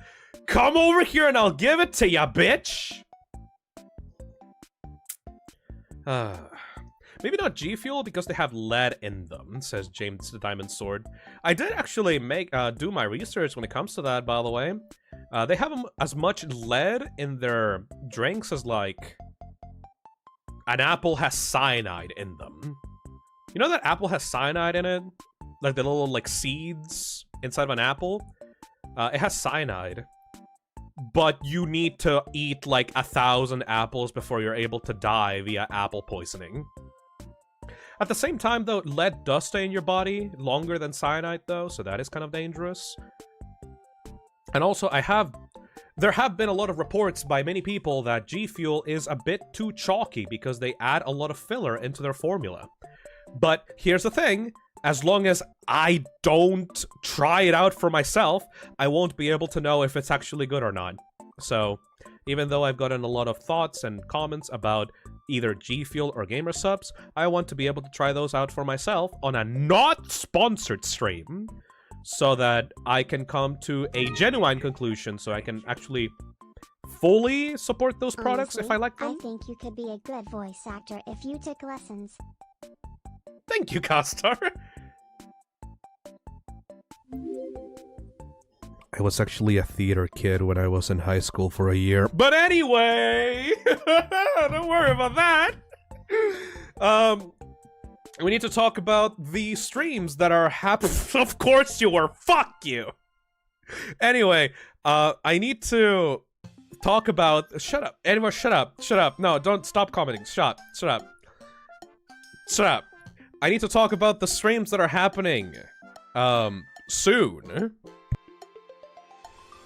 That's embarrassing. Anyway,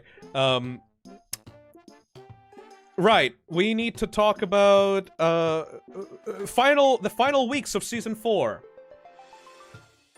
Like I said before, Season 4 is not ending on this stream. Tomorrow we have Chained Together with Nick and Azazel. So that's gonna be great. Chained Together is a rage game where, like, all the participants are tied by their fucking ankles to each other. And y'all have to climb out a giant mountain. That's gonna be fucking hard. I don't think I'm even gonna be able to beat that, but it's gonna be fun tomorrow. But we have other stuff that we need to do before we leave. Shit, I need the fucking thing open. Okay. So, week 1 is going to be Thursday to Sunday. It's going to contain 4 streams. And week 2 is going to be from Tuesday to Sunday. AKA almost a full fucking week of streams. This shit is like, once Thursday next week starts, you basically have Phisnom for the entire fucking 2 weeks, except for Monday. In week 2. Can you tell that this was the test? Because, like, if the test had failed, this would have been the last streams, period. But because, you know, the test went well, and I'm gonna be continuing streaming, starting with Season 5, these are just the final weeks of Season 4. So you're still gonna get the good content. Like, I always love, whenever I go on break for in between seasons, I always knock it out of the park when it comes to the finales of each season. When are we gonna get your rendition of Hamlet? Fuck you, Dariva! God damn it. So anyways, I will be revealing thusly what the week 1 will be. Dom, that's a lot of Phisnom. That's a lot of Phisnom, yes. And then you're gonna get nothing for like a week, like a month and a half. Anyway. So, week 1 is set in stone. We cannot change week 1. Then, week 2, you guys are gonna be able to decide what is in Tuesday and Wednesday. Thursday, Friday, Saturday, and Sunday is already set. Broke my leg and your streams keep me sane, thank you. Thank you, Ozzy, for the 7 months. Hopefully you will continue to stay sane in the future. Alright, so, for week 1, Thursday, 11th. Hey, Mr. Grawl, thank you for the 23 months. Spies and a bit of nom for the week with a cut of month, deaf and blindness. Equivalent exchange. Hell yeah, Grottle. For week 1, Thursday 11th, we have a Vita Carnis watch-along as the final Let's Watch of Season 4 Analog Horror. We watched Gemini Home Entertainment, and we watched Greylock before, and literally, like, so many fucking people recommended Vita Carnis. Like, a disgusting amount of people recommended Vita Carnis as the next watch-along, so we will be doing that. Next one, in Friday 12th. Can you guess what's happening on Friday? Hey, chat. Good luck with the founder of Season 4 video. Oh, thank you, AOX. I'm gonna take some time to do that. What do you think happens? Fucking...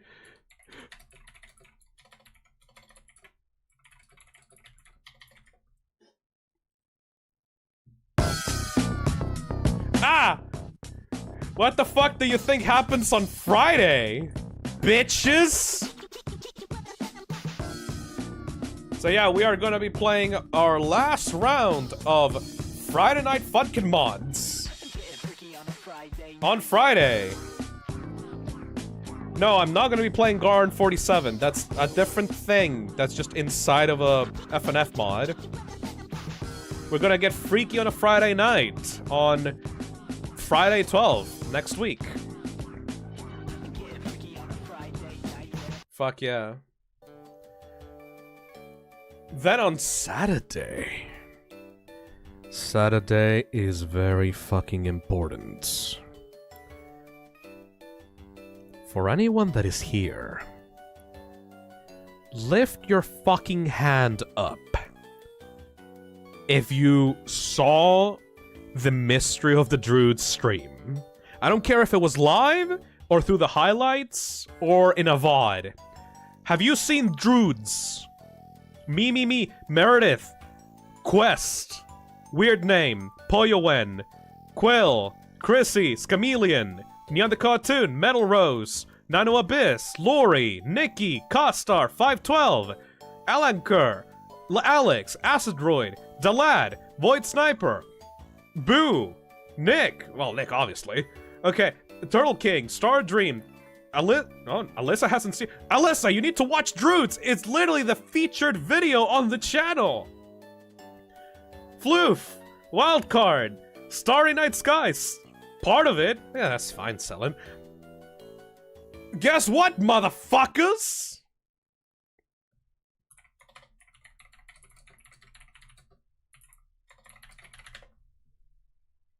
Me. No. Yeah. We're doing Mystery of the Druids 2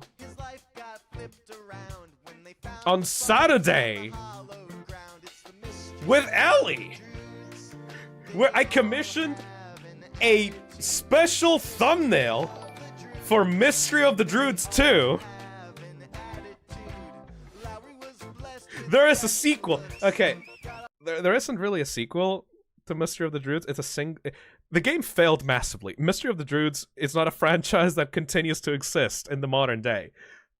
But there is a game called Nightcry, and you have to understand, Nightcry is, I think, the stupidest video game ever conceived by a human being. It's a sequel in vibes only. Yeah, exactly, Ellie. No, I mean, no. I fully, 100% fucking believe that this is my canon. This is my fan canon.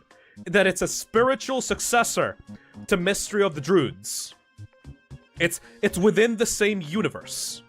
Because this game contains a druid chasing the player with giant scissors as you solve adventure game puzzles in a boat. And then you go into an island where a cult of druids is mass sacrificing people for power. And you can get soft-locked in so many different ways! So, I don't give a shit if you tell me that this is not Mystery of the Druids 2, this is Nightcry. I don't give a shit. This is literally Mystery of the Druids 2. What do you mean check DMs? Mystery of the Druids 2, Electric Boogaloo! So yeah, we are gonna be doing Druids on Saturday. And I'm not sure if I'm gonna do it drunk or not, because, like, I've been trying to cut down on the drinking streams. It depends on if Ellie is up for it, honestly. Because, like, the energy that we had with Druids while drinking in the past was fucking excellent. But I don't want to force her into it if she doesn't want to do it. I've spoiled myself on some stuff about Nightcry, and I can guarantee you this shit is the stupidest fucking adventure game ever since the release of Druids. I will have to talk with Ellie about if this will be a drinking stream or not. Probably not, honestly. We will have to see. I'm not opposed to getting fucked up. I like that energy. Alright. So for those that do not know why this is such a big deal, please, for the love of God. Okay. I'm gonna view beg right now, but everyone that's watching this right now, after the stream is over, please go watch the Mystery of the Druids highlight video on YouTube right now. It's on the it's the featured video of this fucking channel. Go watch that. Maybe leave a comment like, I'm so excited for Druids 2 or something. Like, go into the comments of the fucking Mystery of the Druids video and go like, I'm so excited for Mystery of the Druids 2. Oh, Druids 2 is gonna be great or whatever. But please just watch it, because that is literally my favorite stream that I've ever done on the channel ever. Biology 2 with the Cabela games was pretty close. But, you know, I am so excited for Druids 2. Undertale AI, that's pretty fucking close, Gitchy, but I was pretty exhausted by the end of, like, Undertale AI. At the end of Druids, I was still fucking losing it with Ellie. Halligan is the greatest protagonist of a culture. Alright.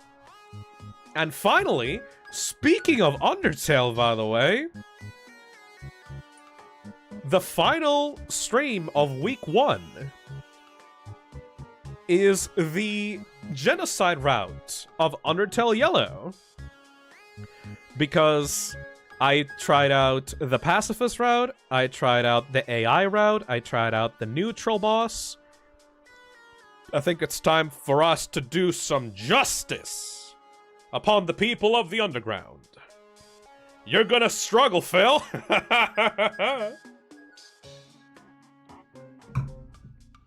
So yeah. I'm gonna cry again. I'm gonna cry. I've gotten some rumors about some Zeniths. And I am excited to find out what the fuck that means. I have no idea what's gonna happen, but whew, we're gonna see when we try out the genocide route of Undertale Yellow. I will not be ready. Alright, so now we're going into week 2. And week 2 is special because it's just gonna be an adventure. Okay. I have to preface this before we start. So, in between season 3 and 4, I had the biggest failure of my life.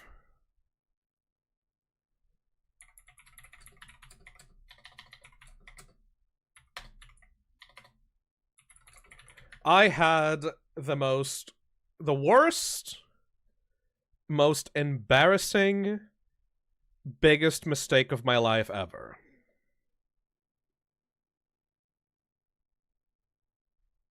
And that is obviously failing the Resident Evil 4 S Plus professional stream that I set out myself to do.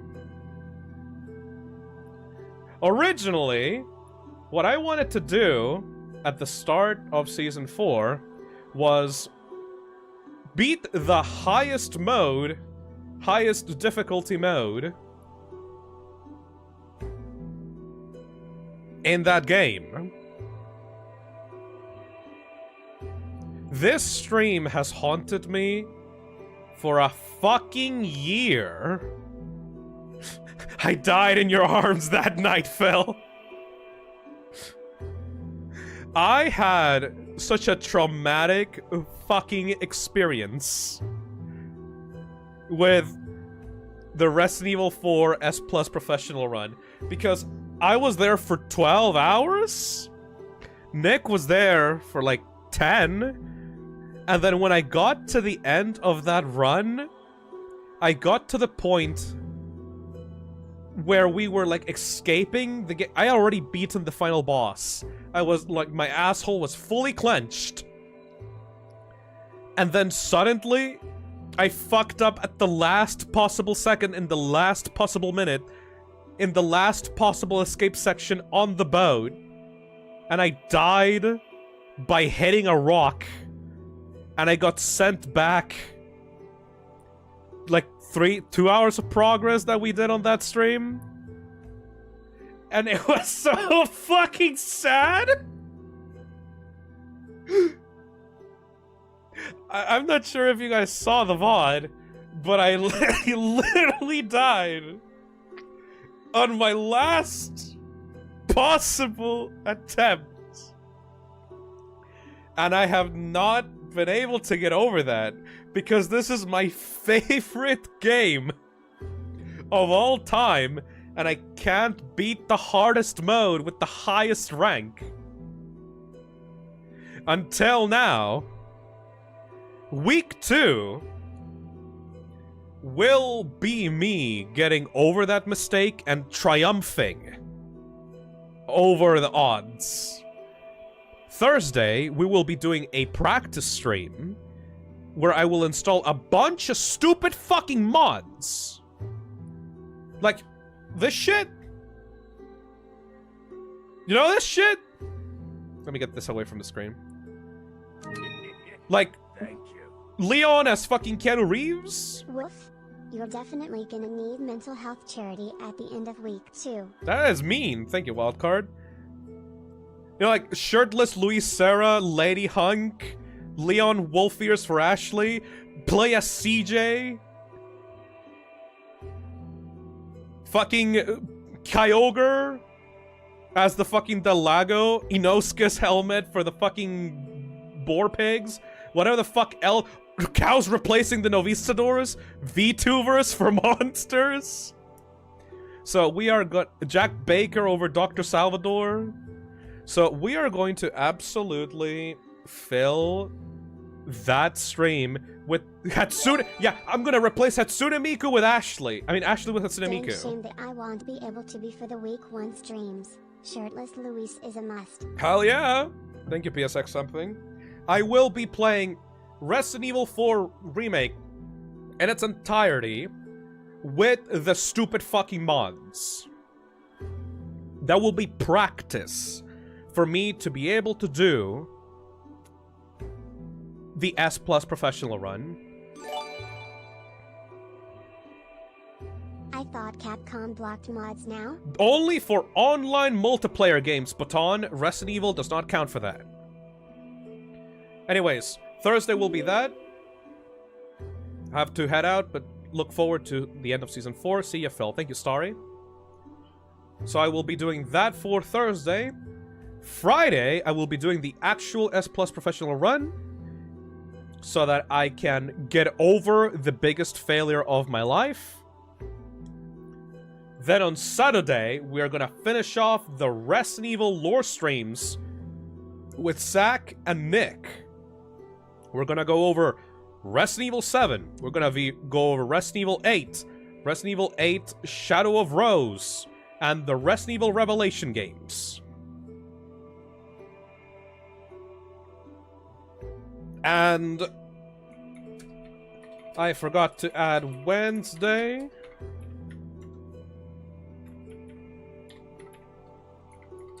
And Tuesday. There we go. And we will be doing, finally, on Sunday, the mental health charity stream. Which I'm gonna have to put up a poll right now. Just so that I can do one final reassurance for myself. Because I'm still 50-50 on what the theme of the mental health charity stream should be. I can do either Omori, good ending 100%, or I can do Celeste 100%. Either stream will last 24 hours, and all proceeds in that stream will be given to a mental health charity to support people struggling with mental illness and various disorders so that they can get diagnosed, they can get support, they can get counseling, and that they can get advice and medication for their conditions, various conditions, doesn't really matter which ones, ADHD, autism, schizophrenia, from like the hardest hitting like disorders and illnesses to just being able to get advice on their own situations. All Phisnom fans are mentally ill! Exactly, Neon the Cartoon, we're all mentally ill, so this is perfect for a charity stream. No, but for seriously though, like, the fact that I have so many people here with, like, neurodivergence, or, like, currently have, like, any disorders and stuff like that, I would like to give back to the people so that mental health is a topic that should be more mainstream, it should be more taken care of, just as physical health, because it's just as important, if not more important, than your physical health. I have learned throughout this entire year that mental health is extremely fucking important. So I would like to do a charity stream for that exact same topic.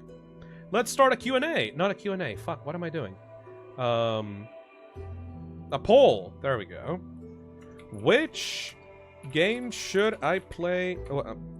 Which game should the charity stream be about? Question mark. And I'm gonna put Celeste and Omori. And you motherfuckers are gonna vote right now, right now, right now. This is the vote. This is the fucking vote that will decide which of the games I will be playing to completion for the charity stream. This is it right now, right now, right now. Do it, do it, do it, do it, do it, do it. This is very important. Vote right now, right now. Sorry for stressing you out. I just wanted to get your attention. Make sure to drink some water, okay? I have some juice with me right now, and it is very nutritious and also very hydration-full. God, I love juice. I'm gonna wait until there's at least 500 votes on this poll, and then I'm gonna close it.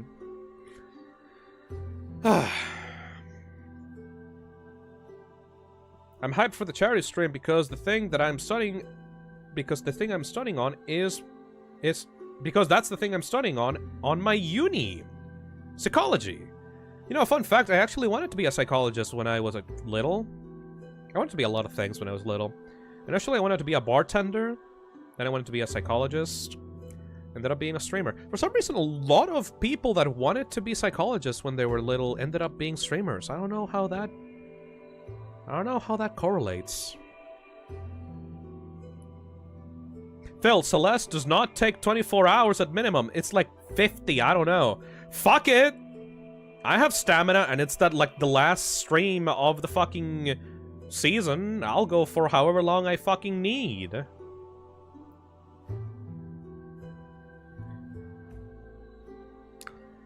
Ah. 420 votes. 428 votes. Nice. Hydration is very important, yes. I've been talking for a very long time. You bitches thought that this was gonna only be like, I don't know, 2 to 3 hours? We're almost at 4 hours right now, and I've just been talking. Again, I'm kind of mind blown that there's currently 650 people before it was 700. I'm kind of mind blown that there's like almost 1,000 people watching this stream, and I'm literally just talking. That's so weird, man. I can't really picture what 500 people are like in a room. The number is nice, though, I guess. It's nice to catch up. Oh, yeah, we talked a lot, though. Yeah. I drank Dr. Pepper. Does that count? I'm pretty sure that soft drinks like that actually make you more thirsty, Ashers. Also, Dr. Pepper sucks ass, so personally it doesn't count for me. You still underestimate your audience, Phil? Yeah, I mean, I didn't think I was going to have an audience a year ago, so yes! You know?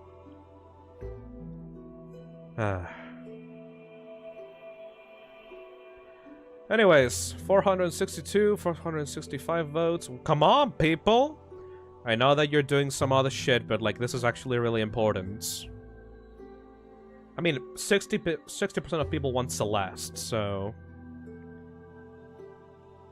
If you fuckers want Omori, you better fucking vote right now. There's only 20 votes left.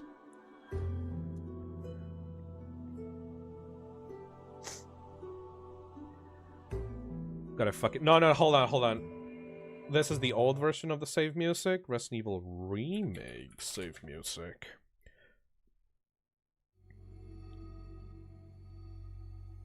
Yes.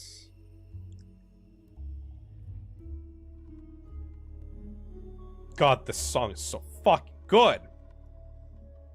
And that's 500 votes, everybody.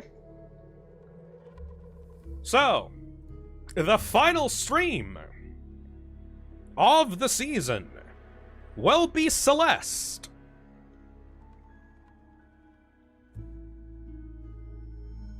Yeah, no, that's appropriate. That's appropriate, really. That's actually extremely appropriate.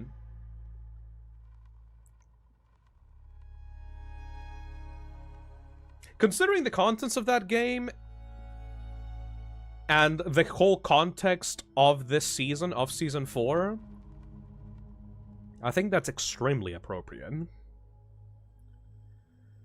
Alright. You ended a year with Celeste, so it makes sense. I suppose so. Climb to the peak to finish the test. Interesting. Alright.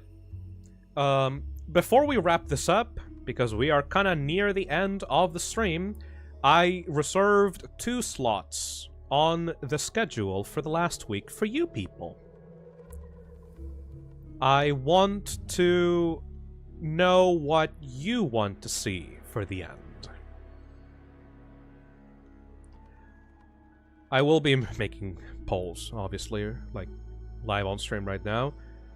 One for Tuesday, one for Wednesday.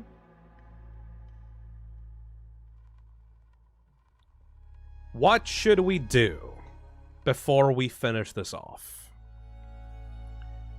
Let me read the suggestions right now on the chat. Outer Wilds DLC, please. Kindergarten 2. Cuphead. Danganronpa. I will not... Danganronpa will take longer than one stream, bitch. Left 4 Dead. Cuphead or Kindergarten? Bioshock. The fabled Danganronpa stream, Lamau. JK, that is way too damn long. Yeah, exactly. Boo. No way. Dredge. Play Valorant with me! My team is ass! Metroid Dread. Silent Hill 4. Power Wash Simulator to de-stress. I do like Power Wash Simulator, actually. Wanna play Valorant? Ah, it's gonna bite me in the ass. Binding of Isaac. Gregory Horror Show. Deltarune Master Mode / Ribbon. Or Alan Wake 1. What the hell is Deltarune Master Mode? Miitopia Part 3. Metal Gear Rising. Thank you.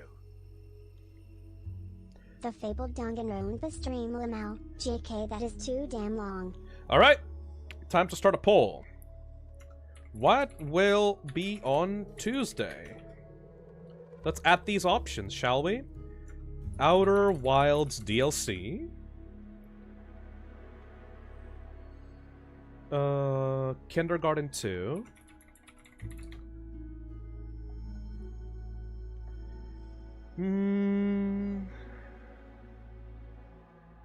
Endoparasitic.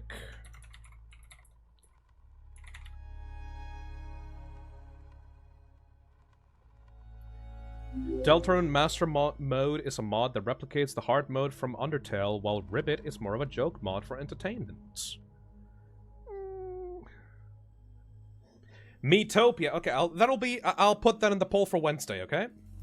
I have a feeling that if I put Miitopia anywhere in this fucking poll, it will just be immediately obtained.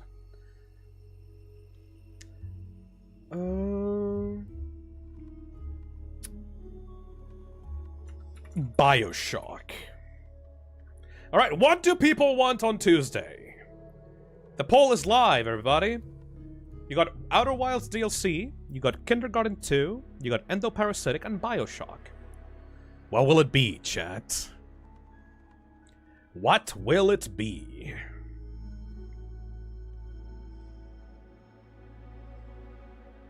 Gabriel Knight, Sins of the Fathers? What the fuck are you talking about, Asher's?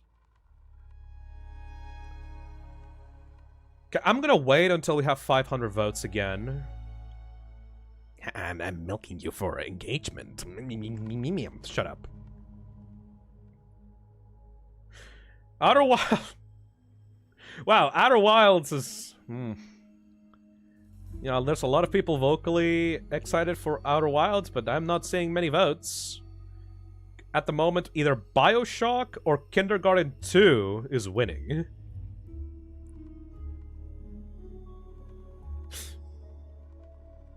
Never mind, BioShock sweeps. I don't know, if you guys vote for Kindergarten 2, there's a high chance that Kindergarten 2 could overtake BioShock. Is it gonna finally happen? Is it gonna finally happen? 415 votes. Come on, come on. This is exciting. Unlike the members-only votes, this is like live. You get to see live people's reactions. 430 votes. Oh, it's Kindergarten 2 gonna make it? Oh. It's like, it's just there. It just needs a little bit more. You literally need 4% to beat out BioShock. This is exciting, actually.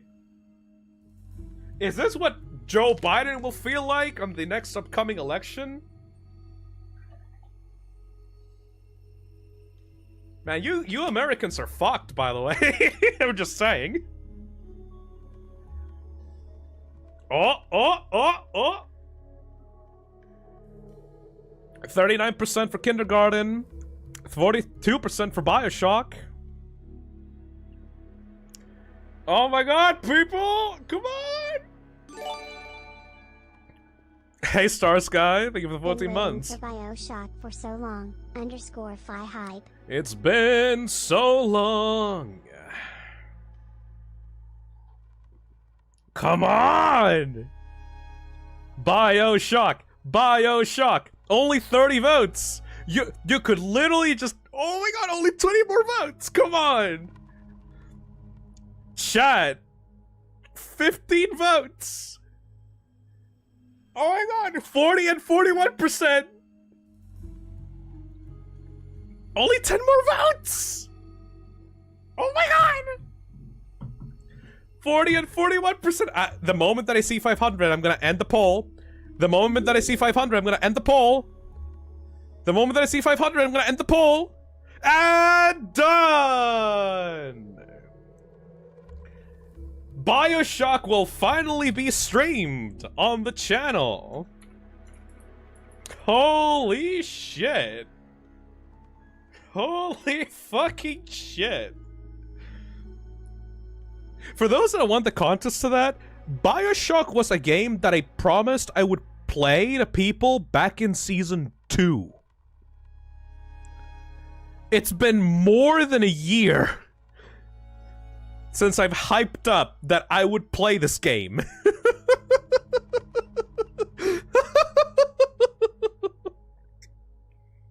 That was like an intense boss fight. It's like the kindergartner was gonna get you. Alright. Next poll, then. What should I play on Wednesday?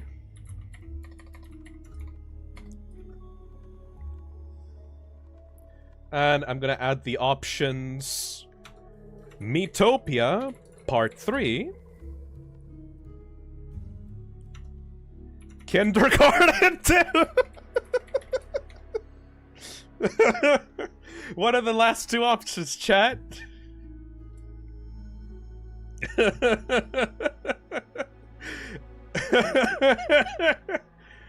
What would be other two good options to play? Okay, Metroid Dread. And the last one. Outer Wilds DLC, we already know that that's not gonna win. The Binding of Isaac is an interesting suggestion, actually. Little Misfortune. Metal Gear Rising. Alan Wake 1. Why does everyone want Alan Wake 1? I will not be able to finish Alan Wake 1 on one stream. Eternal Darkness.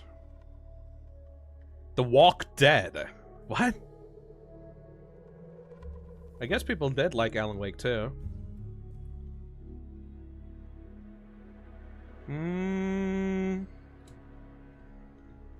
What could be good? What could be good? What could be good? What could be good for Wednesday?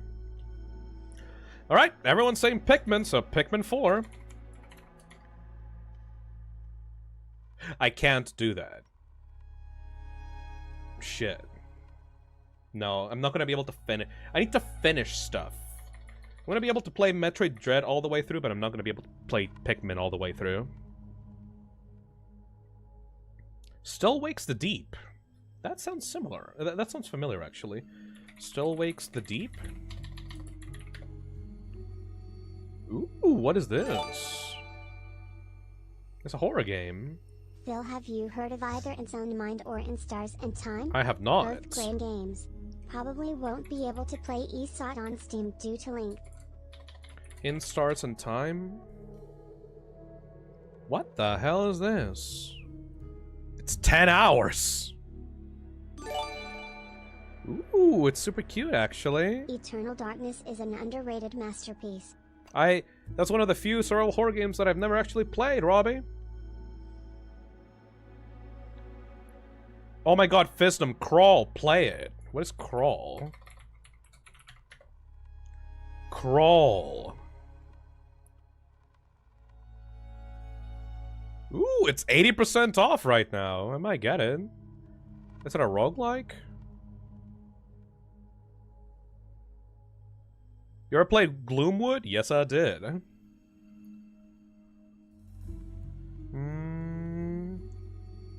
It's a tunnel game. Oh, we're looking at a different thing then, because this is a roguelike. Oh! Mascot horror slop stream.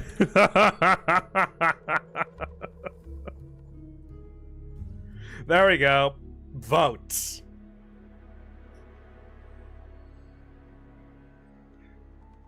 Which one?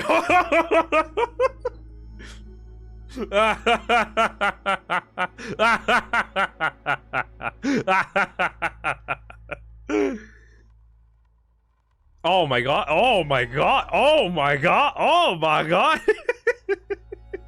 Well, I spent like 30 minutes talking about how I did not have to rely on Mascot Horror to be able to grow my channel, and that I was finally free and I had an audience that were interested in whatever the fuck I had lined up for them. But I still want some fucking slop, right? You know? Like, it's comfort food. Like, yeah, sure, I can play whatever else, but what about some Mascot Horror slop, though, right?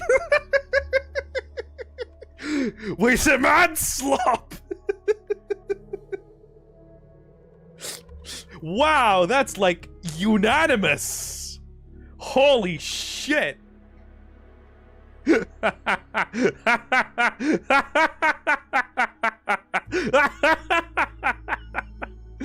Oh, that's so fucking funny, though.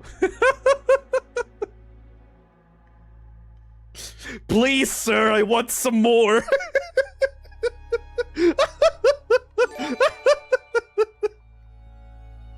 Okay, which slop thug? Okay, wait. I can actually answer this, though. Have you guys seen, okay, what the fuck? I need to look through DMs for this shit.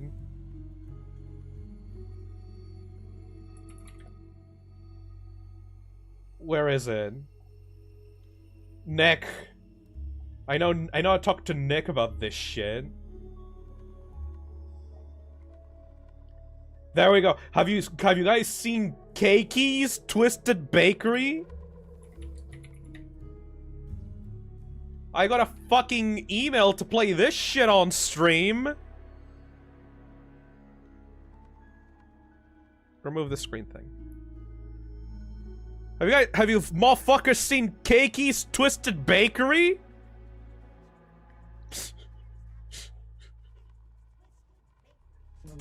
First, find a recipe. Yeah? The wall. Next, gather your ingredients. But don't be seen. Cakey's mean. The Cakey. Crouch under and behind things to stay out of sight. You can run, but I wouldn't count on that. Then, bake your pie. Yummy. You can even... The fucking slop. No, wait. Have you motherfuckers seen Baki? Have you motherfuckers seen Baki? Dare to enter the world of Baki, where the line between childhood innocence and supernatural terror is blurred, and every corner hides a secret waiting to be— Is that just fucking Huggy Wuggy? Wait, is the developer just literally called Game Studio? The developer is called Game Studio. It's been too many months, I've forgotten that I can make you say my name. Hey, but Hui. you say differently every time. Happy to be here, though. Thank you, Hui. This is literally just fucking rip-off Poppy Playtime. That is just fucking... That's... Oh my god. Now I want to play this fucking slop. This is such fucking slop, holy shit. Yeah, we're gonna be playing that kind of slop. Anyways, 500 votes is done. Alright, so you're getting the mascot horror slop stream. 2. Are you happy? Are you not entertained? Are you not entertained?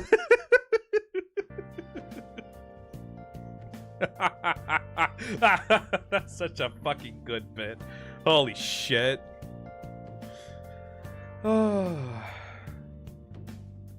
I like that I had no idea what to put on the 4th one, and then the random idea that I had just fucking swept.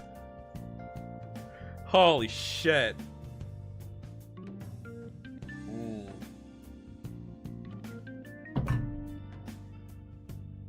And that's it! I love Game Studio, almost as much as I love the movies made by film productions. Thank you, Boo. I loved how chat did an entire 180. That's great. Shit, man. This was nice. We'll still try the other games for Season 5, absolutely. But I mean, I kind of have to do BioShock, though. I feel so bad. I'm sorry, kindergarten people. Yes, Phil, we are not here for random mascot horror. Holy shit, is that slop? Well, you know, you guys can have a cheat day, right? I'm stuffing you with Resident Evil for the finale, so like you might as well get some slop before that happens. All right. And that's it.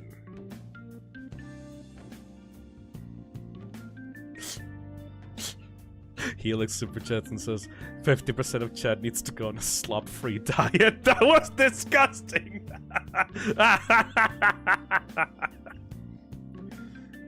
Yeah, that is the official list. I will be preparing the thumbnails for all of these. This is gonna be fun. I'm so glad that we could do this, honestly. Like, this was great. I talked about so much. I'm happy you guys are having fun with this. I want to sincerely thank every single one of you for being here, for having fun, for laughing. I want to thank Glitch Crown, the new editor of the channel, who's been working their ass off on the shorts and on the highlight videos that have boosted the channel's analytics to a degree that I never thought possible. I want to sincerely thank every single co-host and guest. I want to thank Nick. I want to thank Kako. I want to thank Ellie. I want to thank Azazel. I want to thank Postra Sack. I want to thank Aya, David Barron, Backseats, The Baddest. Literally anyone that's ever been on a stream with me, anyone that's super chatted, that has joined the membership. I want to thank everyone.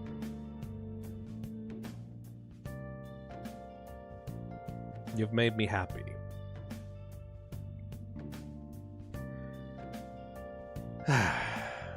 Thank you. Hopefully, I can put in the work to entertain you guys just for a little bit longer. I'll see you all later, okay? Bye-bye.